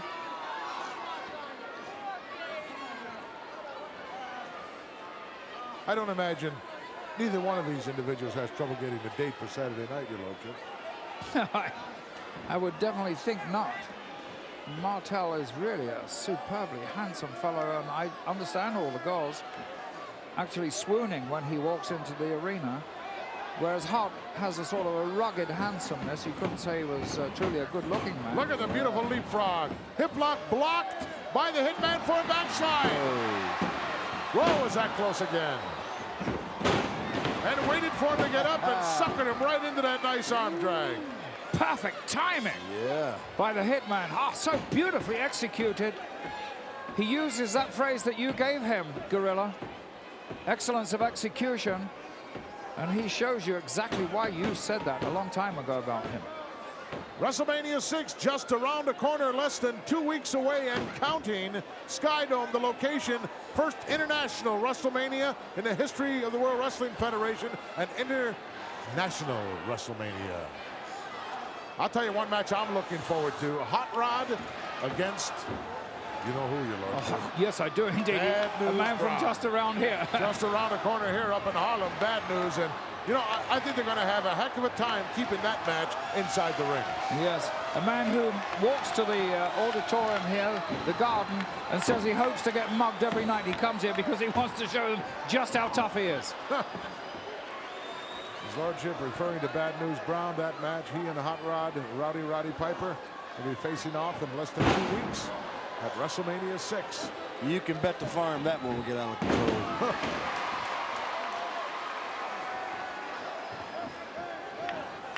Well, the model's in trouble here. Boys, it just looks like these two scrappers here tonight are just filling each other out. Yeah, a little bit better than that as far as the Hitman goes. Quite honestly, you have to, I'll quote what you said a little while ago, give credit where it's due, and Hitman has taken the initiative. He's stamped his authority on this belt, and he's definitely in control here. Look at the pressure he's putting on here. Got that thing locked in there pretty good, don't he? With this arm bar, over the head type arm bar, and you can see the pain on the kisser of the model, Rick Martel. You know, some of the guys have asked this Rick the Model Martel how come he don't date more than he does, and he says, quite frankly, he can't find a woman yet quite as nice looking to him and looks up to his standards. He says that there's just not any as good looking as he is. He'd rather stay home and look at himself. Oh, boy. I didn't hear him say that. Oh, yeah. Are you sure you're not exaggerating? Oh, no, it's a well-known fact. Hitman in control with the arm bar. I think the model's getting just a little taste frustrated. What about you, Lord? He is indeed, but it should bring out the best in him. Yeah, I ain't looking too good right now, though. Guaranteed the Hitman's going to go right back to that arm sooner or later. You watch and see. This model looks like he's taking what you call back home in Kentucky a flogging here. What would they call that over in jolly old England, your lordship? A shellacking. A shellacking. Yes, he's taken a shellacking A here. shillelagh shellacking. No, not a royal shellacking. shellacking. No, that would be A royal Irish. shellacking, A royal, yes. He has indeed, but you know, all credit due to Martel as well, the model. The model has really taken some tremendous punishment, absorbed a lot of it, and sort of brushed some of it off. He has been phased, but he's still in there fighting.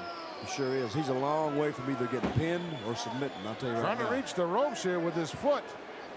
I heard, your lordship, maybe you can confirm this or deny it, that the Queen is a big fan of the World Wrestling Federation. She is indeed. In fact, Prince Philip watches regularly. He watches our Superstars of Wrestling program. He watches our Challenge Wrestling program. And also, he gets special tapes sent to him. Boy. Oh, look at that move by the Hitman. What a leverage move. Well, you go with that one or you break your wrist. Yes, you do. Yes, so stretched him out there like a rubber band, didn't he? Putting a whole lot of pressure on that elbow and shoulder, and also consequently putting a whole lot of pressure on that subscapularis area. That'll make you have some sleepless nights. And the Hitman in control, looking very confident. You know, Lord Alfred Hayes, you're Yes. a world traveler, and you've been around this country many times, and you've been all over the world, especially in Europe, I might add. Just, where'd be a good place for an old hillbilly gym over there? What do you think? Where'd be a good country place kind of like Kentucky over there? I don't think there's anywhere you would fit in over there, quite honestly, Hillbilly. Well, nice leverage move, and Martel buys himself a little time here to get that blood circulating once again in that arm. Hitman on his back on the concrete. You'd never find chicklings for one thing over there. I don't know what you would eat. There's no possum pie. What? No possum pie? Fish and chips, though, plenty of that. Yes. Well, if it's all the same, you boys, I guess I'll just stay right here in Kentucky, so not, you know. Yeah, you, Hillbilly, I noticed you never stray too far from Granny's cooking. The model very quick to follow up his advantage there. And I'm afraid that Bret Hart, who was on top of this match all the way through, just allowed one slip of Oh, concentration. yeah, but look at there. Did you see that, though? Did you see that? He fell on his head, your lordship, out there Yes. on the floor. His head either hit the concrete or hit that steel barricade. This model is up for a hot dog, but he's still got a shoulder. Did you see him? But his slip occurred fractionally before that when he allowed himself to be tossed bodily out of that ring. And now Martel is quick to follow up, and that is also a very good sign that he's in control of this match now. Well, he's relentless. Once you give him the upper hand, he stays right on you. Had to dive back in there to break the count. Oh, doing a few calisthenics. Yeah, this guy here is as cocky as you get. But can you imagine, though, the condition this guy's in? To be able to do calisthenics between holes like this, and between worrying about his opponent and what's going to happen, hey, he's got to be a tough guy. There's no doubt about it. Hillbilly Jim, you must know, surely from your own wrestling experience, that when you're in the ring against somebody and you've given them all your best shots, that when they do what Martel did just then, the model did just then, it's demoralizing to you. Yes. Hooks the leg, but can't get the 3 count. What a close call that was. Beautiful high suplex from the outside. Thought he had him. Exactly right. But you know, your lordship, for anybody else, a guy in there clowning around and doing jumping jacks and whatnot, it would be a little bit more what's called demoralizing. But Bret Hitman Hart ain't paying no attention to it. This guy here is a workman. He knows what's to be done in there. He's a veteran of the World Wrestling Federation, and hey, he ain't gonna pay no attention to what Rick Martel's doing. He's just worried about getting him a chance to get out of this, get up off that mat and take back over again. I think following that suplex from the outside, if he had gone to his Boston Crab, he might have got the win. Yes. I don't know. There's tremendous stamina in that man. Bret Hart. I think the model now is really in full control, and I think he's going to toy a little bit here and show just how good he is. Well, the first 10 minutes was all the Hitman, and now it's all the Model. At the moment, he is a model of excellent wrestling. I got to agree with you. Abdominal stretch. I think he's got that in there pretty deep too, Gorilla. What do you think? Well, he's got it deep on top. I can't tell from our vantage point whether he's got it hooked properly on the bottom. We could get our handheld to pull out there a little bit. Let me see the leg. Yeah, but he doesn't have that leg wrapped around there. Yep. He's still got to be arrogant. Consequently, the Hitman is coming out of it. That's right. That's right. Hitman's got that left arm that he did so much work on earlier on. And look at Martel. Right back to it. Grabs the top rope for a little added Come on, ref. What are you leverage doing? there. No, you're a little late, Dick. You're a little late getting around there.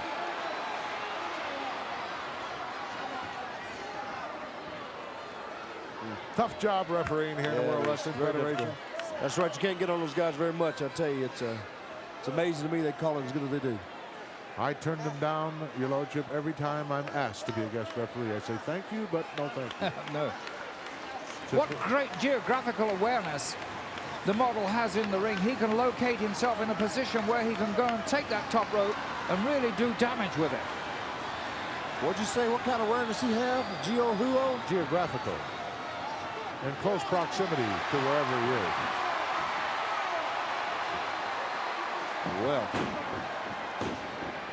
Well, that's not right. The referees should not do that. No, that is not his job. His job is to count when something has gone awry. Absolutely. Irish whip hard into the turnbuckle. Oh! A split-second giveaway there by the model. Telegraphed that move just a little bit. Can't do that with a guy that's got the capabilities of a Hitman. This roll up from the outside. Whoa! Ooh, always going for that pin, that Hitman is. I love it.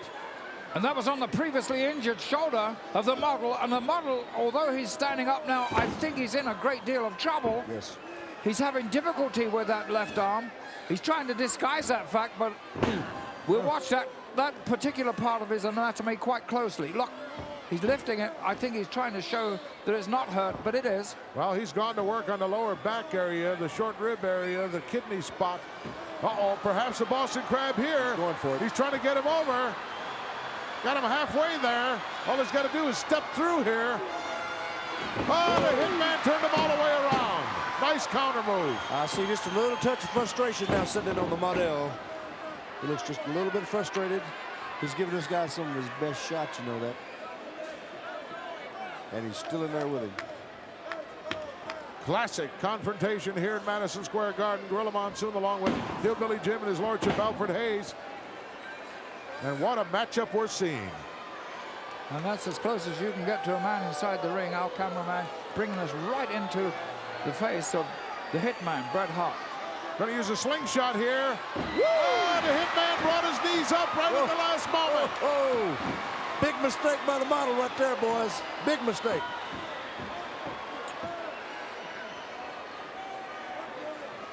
Bret Hart did that so well, laid there as if he couldn't move a limb, and yet he brought those knees up just at the right time. Great move by Hart. Oh, head-to-head they hit there. Model looks like he's out. And before that collision, Gorilla and Billy, I believe they were both suffering from a little dizziness in the head. Both had cobwebs there, and their timing was a little bit off, causing that double collision. Boy. Referee's obliged to break the count here as soon as one man reaches his knees.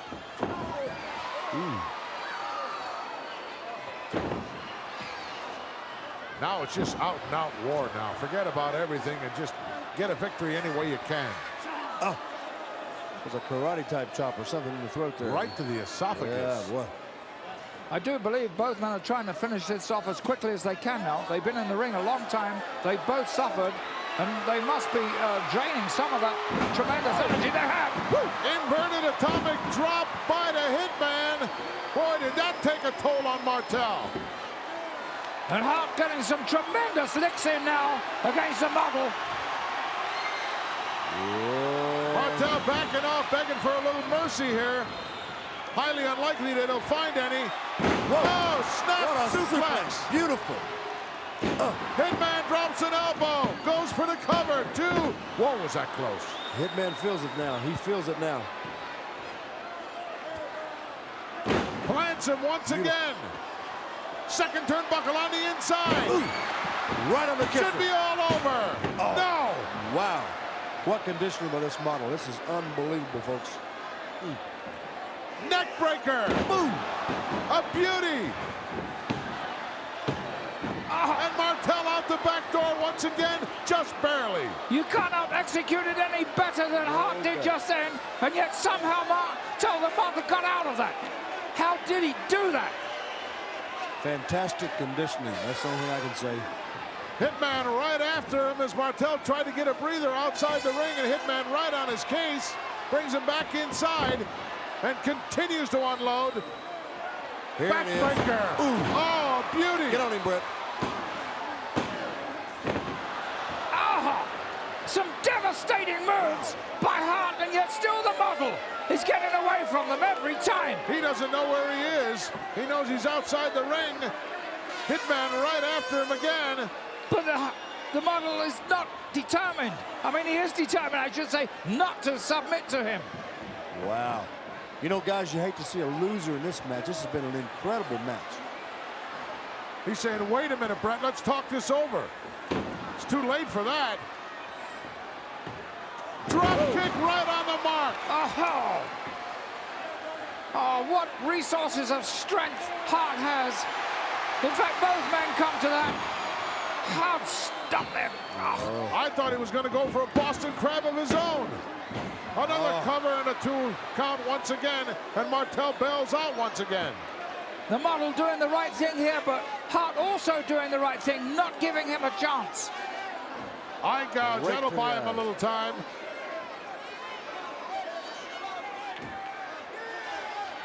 Ooh. What a reverse on that, guys. This Hitman is going full tilt now.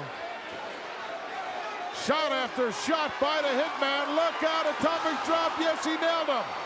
Oh, that's a spine jar outside the ring. That's on the concrete floor. What is this? I believe he just got in for the count. I think the bell rang. I don't know what we've got here. I believe he might have beat the count. I believe we might have run out of time in this one. Decision. The time limit has expired. Yes. He has ruled this bout a draw. Well, it'll go down in the record books as a draw as the time limit has expired. Boy, the Hitman was really coming into his own there at the end. He might, look out. Well, that shows that the model wasn't finished. It shows that he still had a lot of excess energy that he was ready to use. I think this was a moral victory for the model. You think so? Extracurricular activity here at the end. Big drop kick. Backdrop, I should say. Martel out of there once more. I don't think he'll be coming back in. Talk about moral victories. There's the guy right there that'll go home with a victory feeling as he really did a number towards the end of this one on the model, Rick Martel, and those young ladies very happy. They are happy, but I would bet you anything, if you were to look at this tape again and put this on a points decision, that the model would have won this handily. Hitman thinks he got a victory. He might indeed have a moral victory at that. 20 more big bouts still to come. Don't you dare go away. We'll be right back. We're back, folks, in the Garden. Still buzzing here over that last matchup between the Hitman and the model. Only an indication of what's yet to come here in Madison Square Garden. So let's go down to our ring announcer, Howard Finkel. This contest is scheduled for one fall.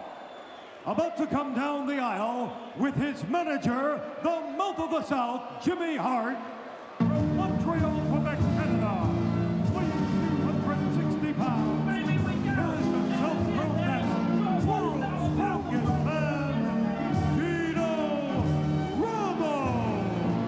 Well, he's not exactly self-proclaimed. Jesse the Body Ventura also says that he is, in fact, the world's strongest man. Yeah, you can put a lot of confidence in that. Well, we know for sure he bench pressed way over 600 pounds. Yes, he did. Which is a tremendous feat. Completely unassisted. And I think he did, in fact, a couple of repetitions with that. Not just one single 600-pound bench press. It was several repetitions. I think it was 680 pounds or something before he was actually given sort of a lift. From San Francisco, California, weighing 271 pounds, Brutus the Barber Beefcake. Brutus the Barber Beefcake getting a big ovation here in Madison Square Garden. Wait till you hear him erupt here for Brutus. I don't see the hedge clippers, your lordship. I didn't see them either. The big ones that he usually carries, the token shears. All the barbers back come to that. Oh, he's got the trimming shears, though. You can actually say that fella right there is snipping his way to the top of the World Wrestling Federation. How about that, your lordship? That's a joke there, son. Yes, I can't stop laughing. Well, both Dino Bravo and Brutus the Barber Beefcake have big, important dates with Destiny on April 1 at WrestleMania 6 in Toronto, Ontario, Canada at Skydome. Brutus the Barber will be facing, he'd like to get his hands on the Goldie Locks of Mr. Perfect. I know that. And, of course, Dino Bravo, tough competition as well, as he faces April 1 at WrestleMania 6, Hacksaw Jim Duggan. Two incredible matches. What a genius of matchmaking that is. Yeah, did you have anything to do that, Lord? No, I didn't quite actually, but once I heard those matches announced, it really pricked my sense of excitement. You know what I'm looking forward to, your lordship? I'm looking forward to Robert Goulet singing the Canadian national anthem, O Canada. Yes, that should be quite a rendering. You know, I saw him in my early days when I was wrestling in Toronto area, and he had a big engagement at the O'Keefe Center. I kind of like Robert Goulet singing. Yes, he has a magnificent voice. He certainly does. He's better than that Honky Tonk Man, ain't he? Did he sing better than Honky Tonk Man? I hope he can. I don't know about that, but I heard him singing a medley from South Pacific the other day, and that was really good. What a matchup this is going to be. Maybe we'll have some Goldilocks trimmed right here in the Garden. I would say that's a possibility. This is such an important match for both these men. They're right at the top of their profession. They're dedicated athletes. And Bravo has got that edge in power, and Brutus has the edge in speed and finesse. A very, I understand, Your Lordship, a hated individual in the Montreal area, even though that's his hometown. That happens to be true. It really is true. I don't know why they would hate him, but they don't really like him at all. I can remember Dino Bravo when he was the Canadian heavyweight champion. Yes. And they didn't like him then. Nice block by Brutus. Unloads with 2 or 3 big right hands. Got the big guy reeling. That may be the only place to go to work on Dino Bravo, down in the breadbasket. Yes, and for that reason, we saw Brutus deliver that tremendous inside hand blow to the midsection of Bravo. Bravo hit the deck hard, and that little pipsqueak right over there to help him out. Disgusting. Just disgusting.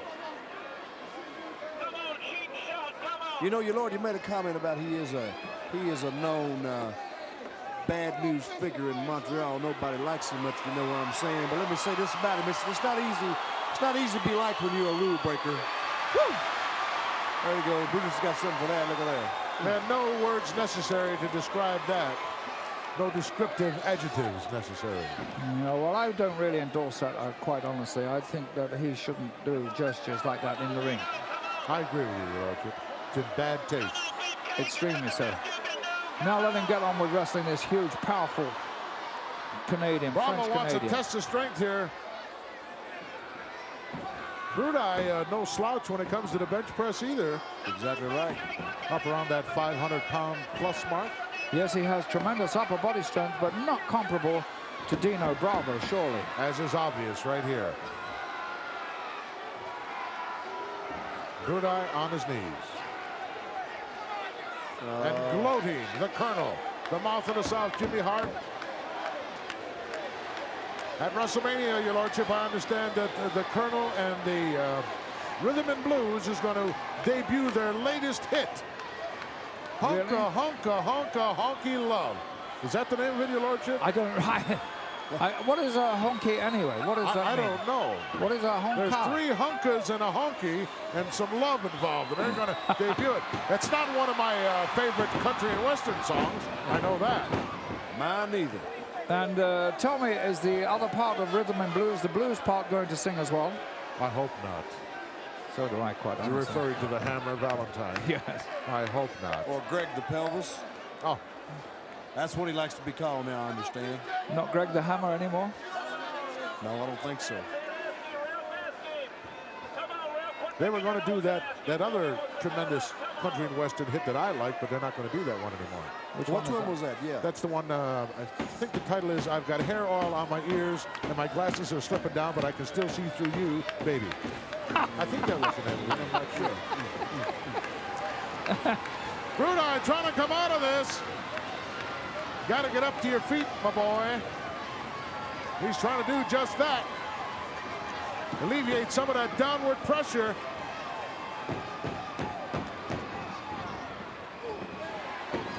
Well, 2 can play that game. I sure can. Ooh, hard into the turnbuckle. I think Brutus was a little reluctant there about going into the corner after. Yeah, he was sizing him up there, Gorilla. Yes, he did. I compliment. That's why, right there. For Brutus in the first place, he was cautious and he watched. He still did it, but misjudgment. Bravo making a mistake here. He should be on him. Ooh. That arm was coming down. It was coming out like, ooh. Close as a cat's whisker that time. This is where the power, that immense power that Bravo has, pays off. While Brutus didn't waste any time getting out of that bear hug. You don't want to be trapped in there very long.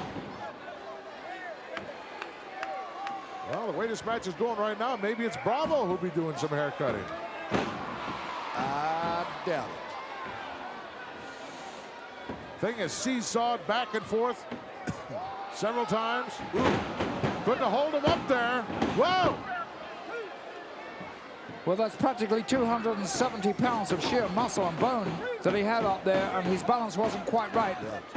Brutus, and unfortunately for him, he went back. Had him up too high, didn't he? And although Bravo's inclined to think a little bit slower compared to Beefcake, he's still quick to follow up on an advantage. He's taunting him now, wants him to get up so he can give him some more.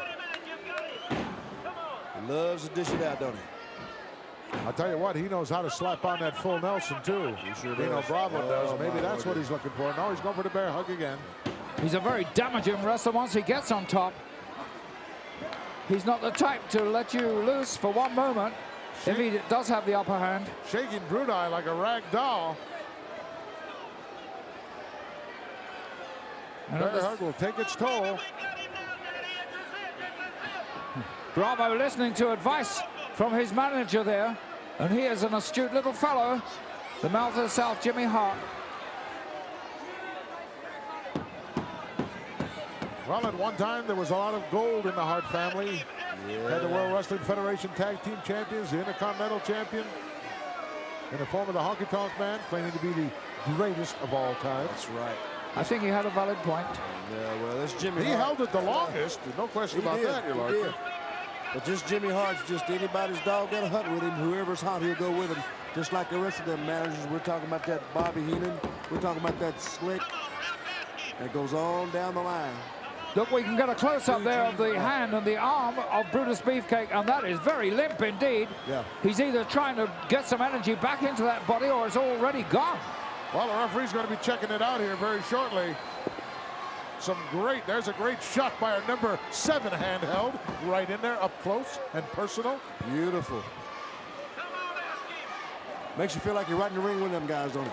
I'm glad I'm not. What about you, Lord? I'm glad I'm not either. Wouldn't you like to get in there and just do a little scuffling just one more time? No, my knees are shot now from being in the ring. My wrists are gone. Broken wrist, broken knees. I had it all. Just a physical wreck, aren't you? Yes, completely. Well, you're mighty near a pile of bones, aren't you? Brudai's fading fast here. He's just about out of this one. Referee should be checking his arm out there. I didn't get the gist of that signal there from the Mouth of the South. What was that? Billy, did you notice that? I noticed him doing something, but I couldn't tell what he was trying to get over there. He was trying to convey something to that guy there, Big Dino, but Dino's, he don't look to me like he needs no signals right now. Oh, he's doing a good job. He's got that bear hug right where he wants He's it. got this Brutus just about out on his feet right now, I'm telling you. He can might near drop him and just pin him any way he wants to now.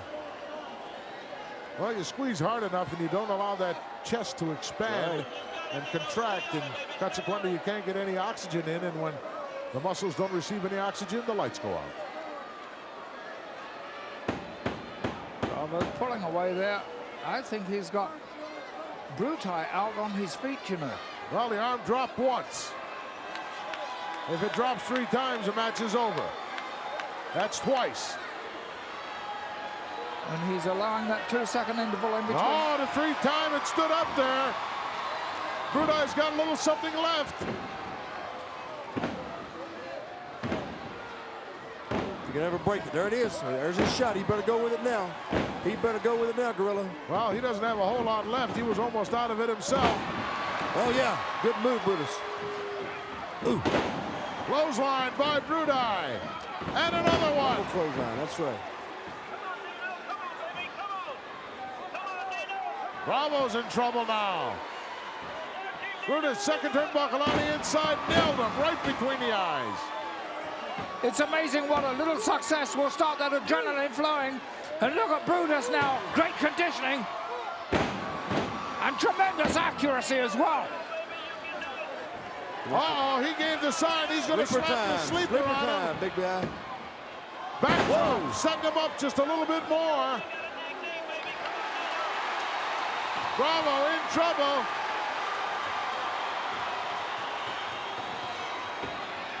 He's going to slap it on him. Sleeper time. He's got it. That's a big man to throw that sleeper on. He better hope he's got him more down good. Right in the center of the ring, too. Slapping it on for all he's worth. And the big guy's dwindling. He's fading quickly.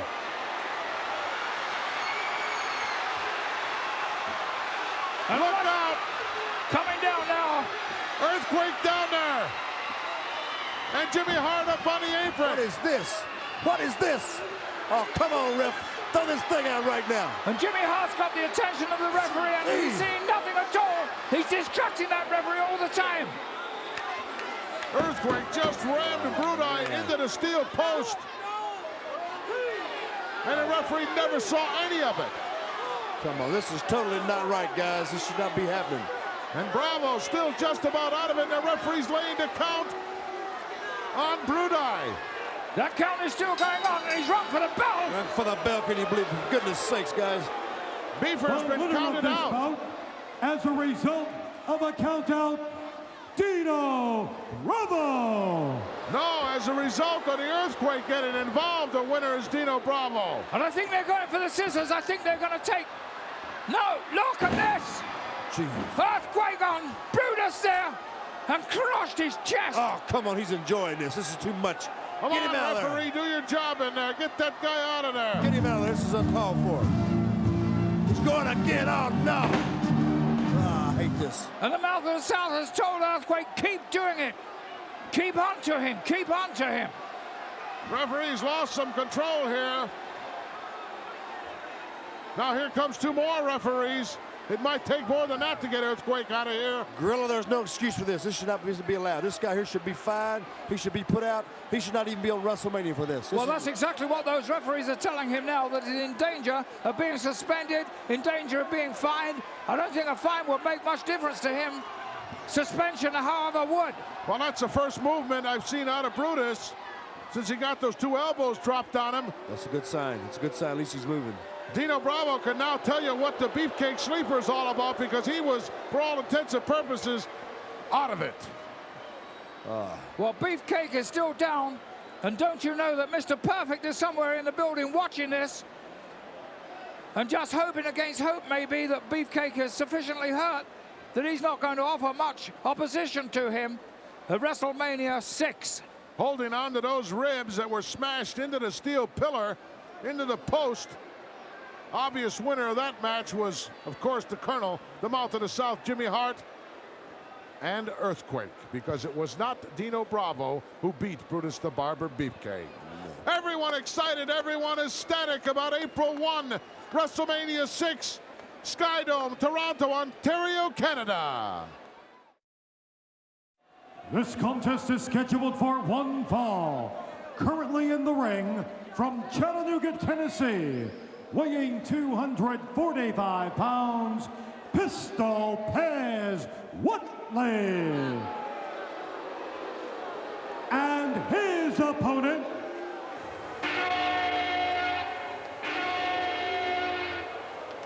from Norfolk, Virginia, weighing 384 pounds, Tugboat Thomas. What a hunk of humanity in Tugboat. What did they announce about, your lordship? How many pounds? 384 pounds. They better stick about another 60 or 70 on there at least. How many stone would that be? Oh, God. I just hate to think. But this man is something of a phenomenon even outside the ring. I've never seen a fellow ever so happy. Happy at his play and very, very happy at his work. He's happy inside or outside the ring. I understand he can put away a lot of groceries, too. Oh, you better believe that. He's got to be a victual expert, if you know what I mean. He's got enough space he can put a whole bunch of groceries away. Wait a minute, what's this Pez Whatley going to do here? Pistol Pez, real ring veteran, had to climb up about three rungs there to get up and look eye to eye, and now he's caught in midair. And got planted. Came down the hard way that time, didn't he, boys? Oh, and he did that with consummate ease. There is power in excess in that man. Look at him. He's doing a little Pez Whatley strut there. You know, Tugboat reminds me of Earthquake. Very much so indeed. Bite your tongue. Imagine if those two ever joined Bite your forces. tongue. Yeah, that's what I was thinking. Well, he's got his hands around there, but how, I really don't know. Oh, rammed him right back into the turnbuckle. Knocked the wind right out of him. Look at that, a broad smile on Tugboat's face. This Tug's mighty happy to be here in New York City at Madison Square Garden, ain't he? He's just Certainly beaming is. out there. He probably spent all day on the waterfront there. Oh, look at caught him in midair. Wow. Caught him like a little baby.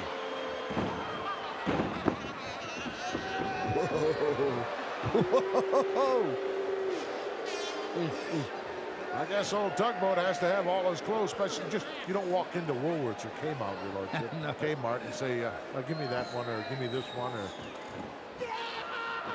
Oh, what a bear hug. High in the air. He must have a terrific chest. You remember Yukon Eric, he had a big chest, but this man is twice as big as Yukon Eric. Yukon was 60 inches. Ooh! The finger right in the eye right there, folks. You can see that.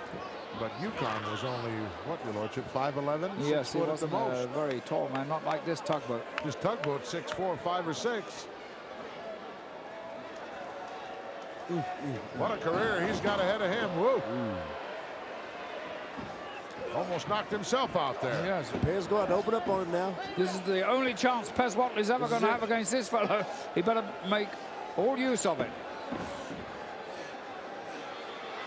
Whatley on the second turnbuckle.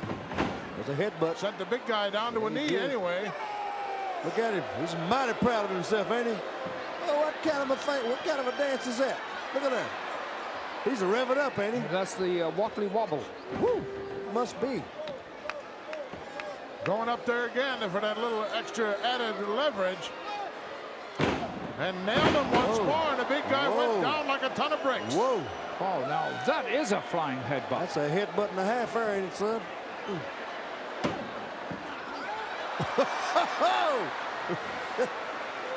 Tugboat shot him right up on the second turnbuckle.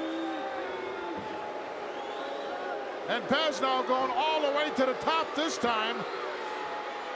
Oh, he's going to get caught. Took him too long to get up there.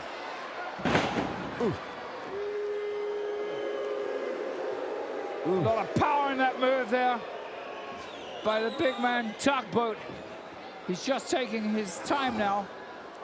I think he's felt the power that Pez Whatley has and decided it's not enough to stop him. Well, on that particular move, your lordship, he was helped a lot by Isaac Newton. Whoa. Gravity did a lot for him. Yes. Beal out of the corner. Whatley just flew across that ring.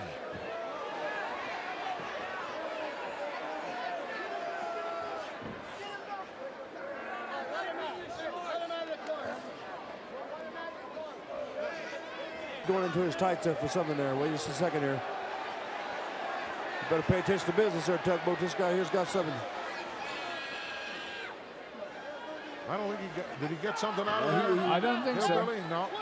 Maybe he forgot to put it in, whatever it was. Yeah, that could be too. I don't think he's over-endowed with brains. God, what raw, awesome power. No, man couldn't be too sharp to want to sign a match against a fella like this, could it? I mean, if I looked down the roster and saw that big fella was on the scrapper I had to wrestle, I'll be back. I'd pack my suitcase and get on to the house somewhere. You know you wouldn't do that, Billy. I believe if I was Pez Whatley, I would. Whatley resorting to that headbutt again. It had a lot of success for him early on. He's not having much success with this move. No, he's not having a great deal of effect on him, is he? I think he's wasting his time, quite honestly. Not going anywhere. No, we got one toot out of Tugboat. This guy here is a little bit bigger than Tugboat. I think he might be an ocean liner or something. He just casts him around casually, doesn't he? As if he doesn't even bother to try. Manhandling him. You just roughing him up a little bit, if you know what I mean. Putting a few scuffs on him. Tugboat got a tremendous career ahead of him here in the World Wrestling Federation. Wow. He keeps on these winning ways. Uh-oh, look out! Big splash! Oh! Forget about it. It's about over. that. Whatley can go to the shower. This referee could count all night there for that one, couldn't he? He may need help getting it. I was going to say, if he can walk, he will do. That was a tremendous splash. Tugboat, very impressive here at Madison Square Garden.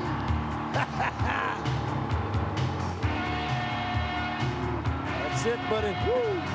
Pez Whatley certainly got an education. fact, he'll need some help just to get out of here. You won't have to worry about dinner tonight. I don't think you'll be having none. No, that was a most impressive and positive win for Tugboat there. He certainly dealt with Pez Whatley in a very businesslike fashion, gave him no chance at all, and beat his man right into the mat. And Pez Whatley not considered easy pickings. It looks like our ring announcer, Howard Finkel, is about ready to give us some pertinent information. Let's go to him. Ladies and gentlemen, it is now time to tell you about our next World Wrestling Federation event here in Madison Square Garden. The date will be Monday night, April 30th, with action getting underway at 7:30 p.m. Tickets will go on sale tomorrow morning here at the Garden box office and at all Ticketmaster locations in the metropolitan area.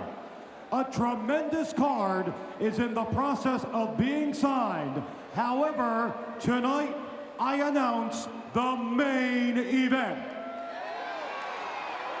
In the main event, the man who this evening has been causing nothing short of severe tremors in this ring, the undefeated 468-pound Earthquake. He will hope and intend to set new records on the Richter scale when he goes one-on-one against Hulk Hogan.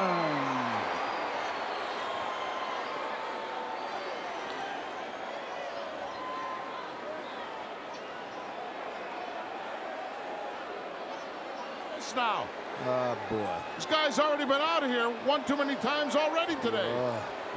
He must think he owns this ring. What do you mean? Hope and intend? I will put Hulk Hogan out of wrestling. I will. A 6'6", 460 pounds.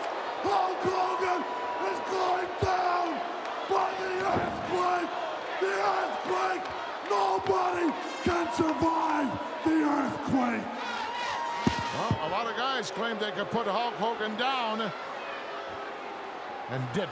Well, he's joined a list of many, many men who have tried that, in fact. But he is 460 pounds of devastating power and might, and he moves around very, very quickly, too.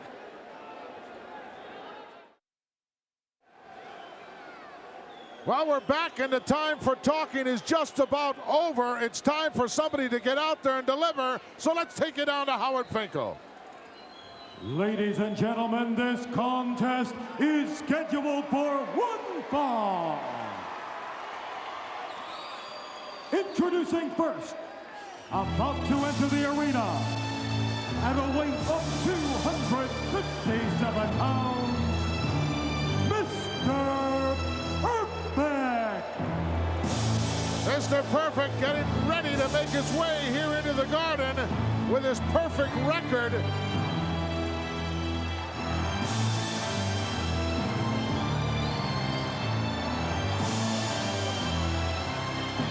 He looks kind of naked, your lordship. I don't see the genius.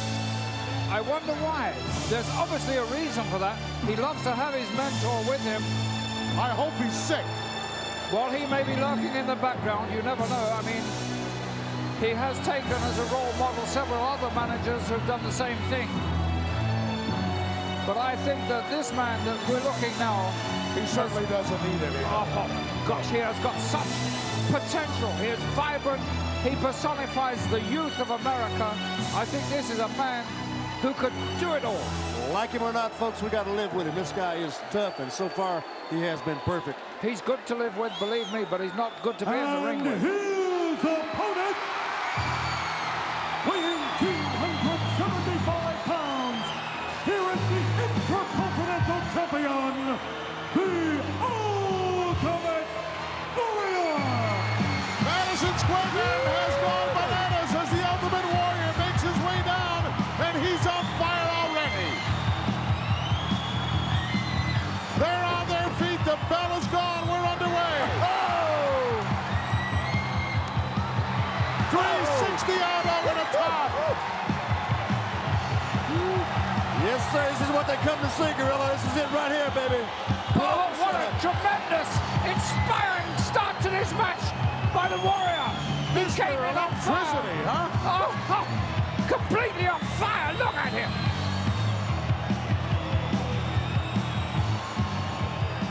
Perfect is dazed and confused, Gorilla.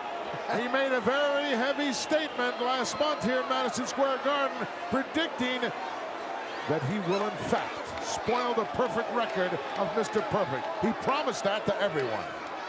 Let's see if he can deliver. Well, I really couldn't understand Mr. Perfect cross-tackling there, trying to outspeed the Warrior. He couldn't do that. He should have known he couldn't do that, and he paid, and paid dearly for that. Look at the condition of the Warrior. He looks like he's right on top of his game. And don't forget, we're less than 2 weeks away from WrestleMania 6, where it'll all be on the line. The Ultimate Challenge. Intercontinental Champion, Ultimate Warrior against the Hulkster, title for title. And just about the most natural match that there could be. A match that had to be the Ultimate Challenge. Well, Mr. Perfect a little bewildered here. I think he is. I think he's completely confused by the tremendous power. He's never felt that power before, Billy and Gorilla. Whew. Let me tell you one thing. He's going to feel a lot more than that before this match is over. I'm telling you guys, this Ultimate Warrior ain't nothing to be fooled with. I'll tell you what, though. Says some bad things about him. You know, Billy, let me lay this on you, that Mr. Perfect is smart enough to know when to get out of that ring. Yeah. Oh, yeah. When to break the momentum of the Warrior. Oh, he's made those tactical moves already, Gorilla. You're absolutely right. Let's see how he fares in these first few physical encounters. No good. Shoulder blocks, No nothing good. happening. In fact,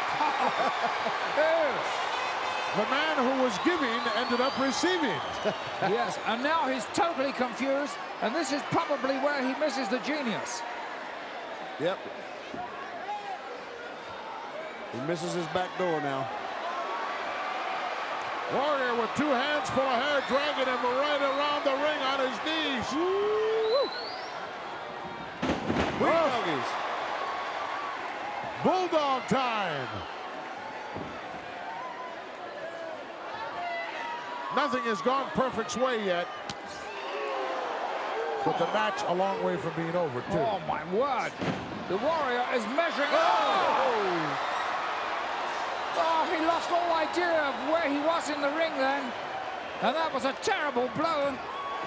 Another 360 out over the top. Goes Perfect. And he landed perfectly on the concrete. And at this point, the Warrior is completely in command. And he has outclassed Mr. Perfect so far. But conditioning and stamina is one of his biggest assets. So there could be a lot left in him. Whoa, what a reverse knife edge. This Warrior is strong as he's ever been, guys. And maybe even more. He's peaking for this WrestleMania 6. You mark my word. Caught him. Smart move on the part of Perfect. He just laid back there and waited. He knew that the Warrior would have to get back in, but now a reversal, and whoa! Oh, right on the base of his spine. That is a damaging blow. Warrior crisscrossing. Perfect brought those knees up. Yeah, he did. That's Well, that'll slow the big guy down. That hurt him bad right there, guys. Boy, how easy it is to fracture a rib. Oh, tell me, yes. Tear some of that intercostal cartilage. A match of this magnitude and less than 2 weeks away from the biggest confrontation of his life. I'm not sure that it's a wise decision. It couldn't have been a wise decision because right at the moment the Warrior is in dire trouble. I've never ever seen him in this amount of trouble. That's exactly right. He has more to lose in this contest too than Mr. Perfect does too, because he has got the match of his life on the line in WrestleMania 6. How quick the tide can turn. One little move, one little smart move by Mr. Perfect. And it's completely turned around here. And gradually a lot of the power is returning to Mr. Perfect. He hasn't been able to follow that up as powerfully as he thought he could do, or as he would have liked to have done. Well, had he connected with that splash, the match would have been over. Of course, hindsight is always 20/20. And now it's Perfect's turn to unload on the Warrior. But the Warrior came out here so pumped up. That adrenaline was flowing before he even hit the arena floor. Oh, tremendous moves there by Perfect. A great leg drop and trap there. Wow, it's the Warrior who hits the concrete hard. Not the place to be with the likes of Mr. Perfect looking down on you. He's not wasting any time either. He's going to work on that leg. He's putting the boots right to him, guys. He sure is. Another kick right into the sternum area. Yes, he seems to be concentrating on that area just under the ribcage. Maybe he knows something that we really don't know about the Warrior. This Perfect is shining tonight, ain't he? Well, that's where he nailed him when he picked those knees up, your lordship, right in that ribcage. That's where the damage was done. Ooh. But the way the muscles ripple around that particular area, you wouldn't think the Warrior could ever be. Oh, look at this, sunset from the outside. Legs down, can he get the shoulders hooked now? Barely come out. Well, you got to trap those arms with your legs if you want to be successful with that move. And Perfect right back in control again. Going to work on that lower back area, that kidney area. Oh. I'm not sure if it were me in there with a Warrior, what part of the body I'd go after, your lordship. This guy's a powerhouse everywhere. Sure is. But Mr. Pierce so pretty. Beautiful. What a drop kick, guys. Oh. Talking about on the button. That was on the button. 1, 2, whoa, 2.5. Warrior just about got out of that. Perfect is showing us what he's made of. Perfect is so easy to watch when he's in full flow like this. He is really a magnificent specimen of a man and a great, great wrestler. He's got it all, and he's putting it all together. And I think this could be the demise of the Warrior. Listen to the crowd here in Madison Square Garden. Trying to give a little assistance to the Ultimate Warrior. Start that adrenaline flowing again in that tremendous body. And it's working too, Gorilla. Sure is. He's starting to respond right nicely, I might add. Referee's got to be around front here and make sure this doesn't turn into a smother. Wouldn't put it past Mr. Perfect to do that. He very seldom breaks the rules. However, I wouldn't put it past him. Exactly. Well, sometimes he does bend them just a little, but then don't we all? Yes, we do. That is a perfectly legal hold, right across the chin, not suffocating him, not restricting the inflow of breath at all. And what a devastating wearing down move that is. Warrior's got to get to his feet here. Not even one. That is astounding. Fighting for some oxygen as this reverse double chin lock is taking its toll here. Sinking him back down again. This Perfect's really got that thing cinched in there, Gorilla. Oh, he's making him carry all of his weight right on the small of the back. The pain on this, folks, believe me, is excruciating. You can't feel it, but you can certainly see it. My. Just take a look. Yes, he's got the face of the Warrior. He's got those fingers locked, and all he's doing is laying back and riding that weight. That's 2 times that arm dropped. Whoa, almost 3 times. Warrior making that fist. Here comes the Ultimate. Looking to get to the ropes, perhaps. Yes. Uh-oh. There it is. There's his power. He's shaking those ropes. He's coming up now, guys. Ultimate Warrior exploding here. The adrenaline flowing through that body. And look at him. He seems impervious to pain right now. Oh, Perfect. He's confused now. Woo. Big roundhouse right. And a clothesline. Warrior off the ropes once again. A left-handed clothesline. How does he do that? That's just unbelievable. The Warrior is, he's just a perfect person himself. Perfect. Flying shoulder block. Oh, he says, I'm going to give him the Gorilla Press. Yes. The record may tumble here. The perfect record is about to go. He's got him halfway up there. Does he have enough strength left? Yes. Oh, my Lord. Does Mr. P have anything left? This might be the 2.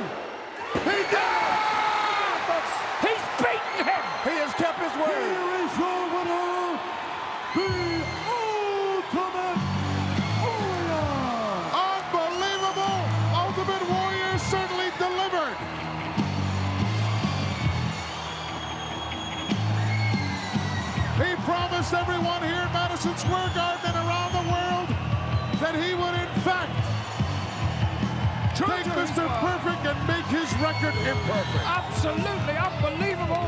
What a devastating victory, and what a devastating loss also for Mr. Perfect. And what a high he's on right now. He's got that Intercontinental belt, and here it is. He got him up in the Gorilla Press. Oh, and dropped him like a bad habit. And you're watching history being made right at this very moment. And here it comes. The 1 and the 2 and the 3. And that record not just beaten, but smashed. Ultimate Warrior victorious here less than 2 weeks away from WrestleMania 6. Wow, what are we going to see from Toronto? We'll be back in just a moment. Unbelievable happenings here at Madison Square Garden. Ultimate Warrior delivering on his promise, your lordship, that he would in fact put away Mr. Perfect, and he did it in very decisive fashion. Most impressive and awesome victory by him, and that fact rises crystal clear that he is the man who will probably beat Hulk Hogan in that fantastic Ultimate Challenge only 2 weeks from now, April the 1st. Well, Mr. Perfect isn't exactly a Hulk Hogan. What a confrontation it will be at Skydome in Toronto, Ontario, Canada. Right now, for Hillbilly Jim and his lordship, Alfred Hayes, I'm Gorilla Monsoon saying, see you April 30th.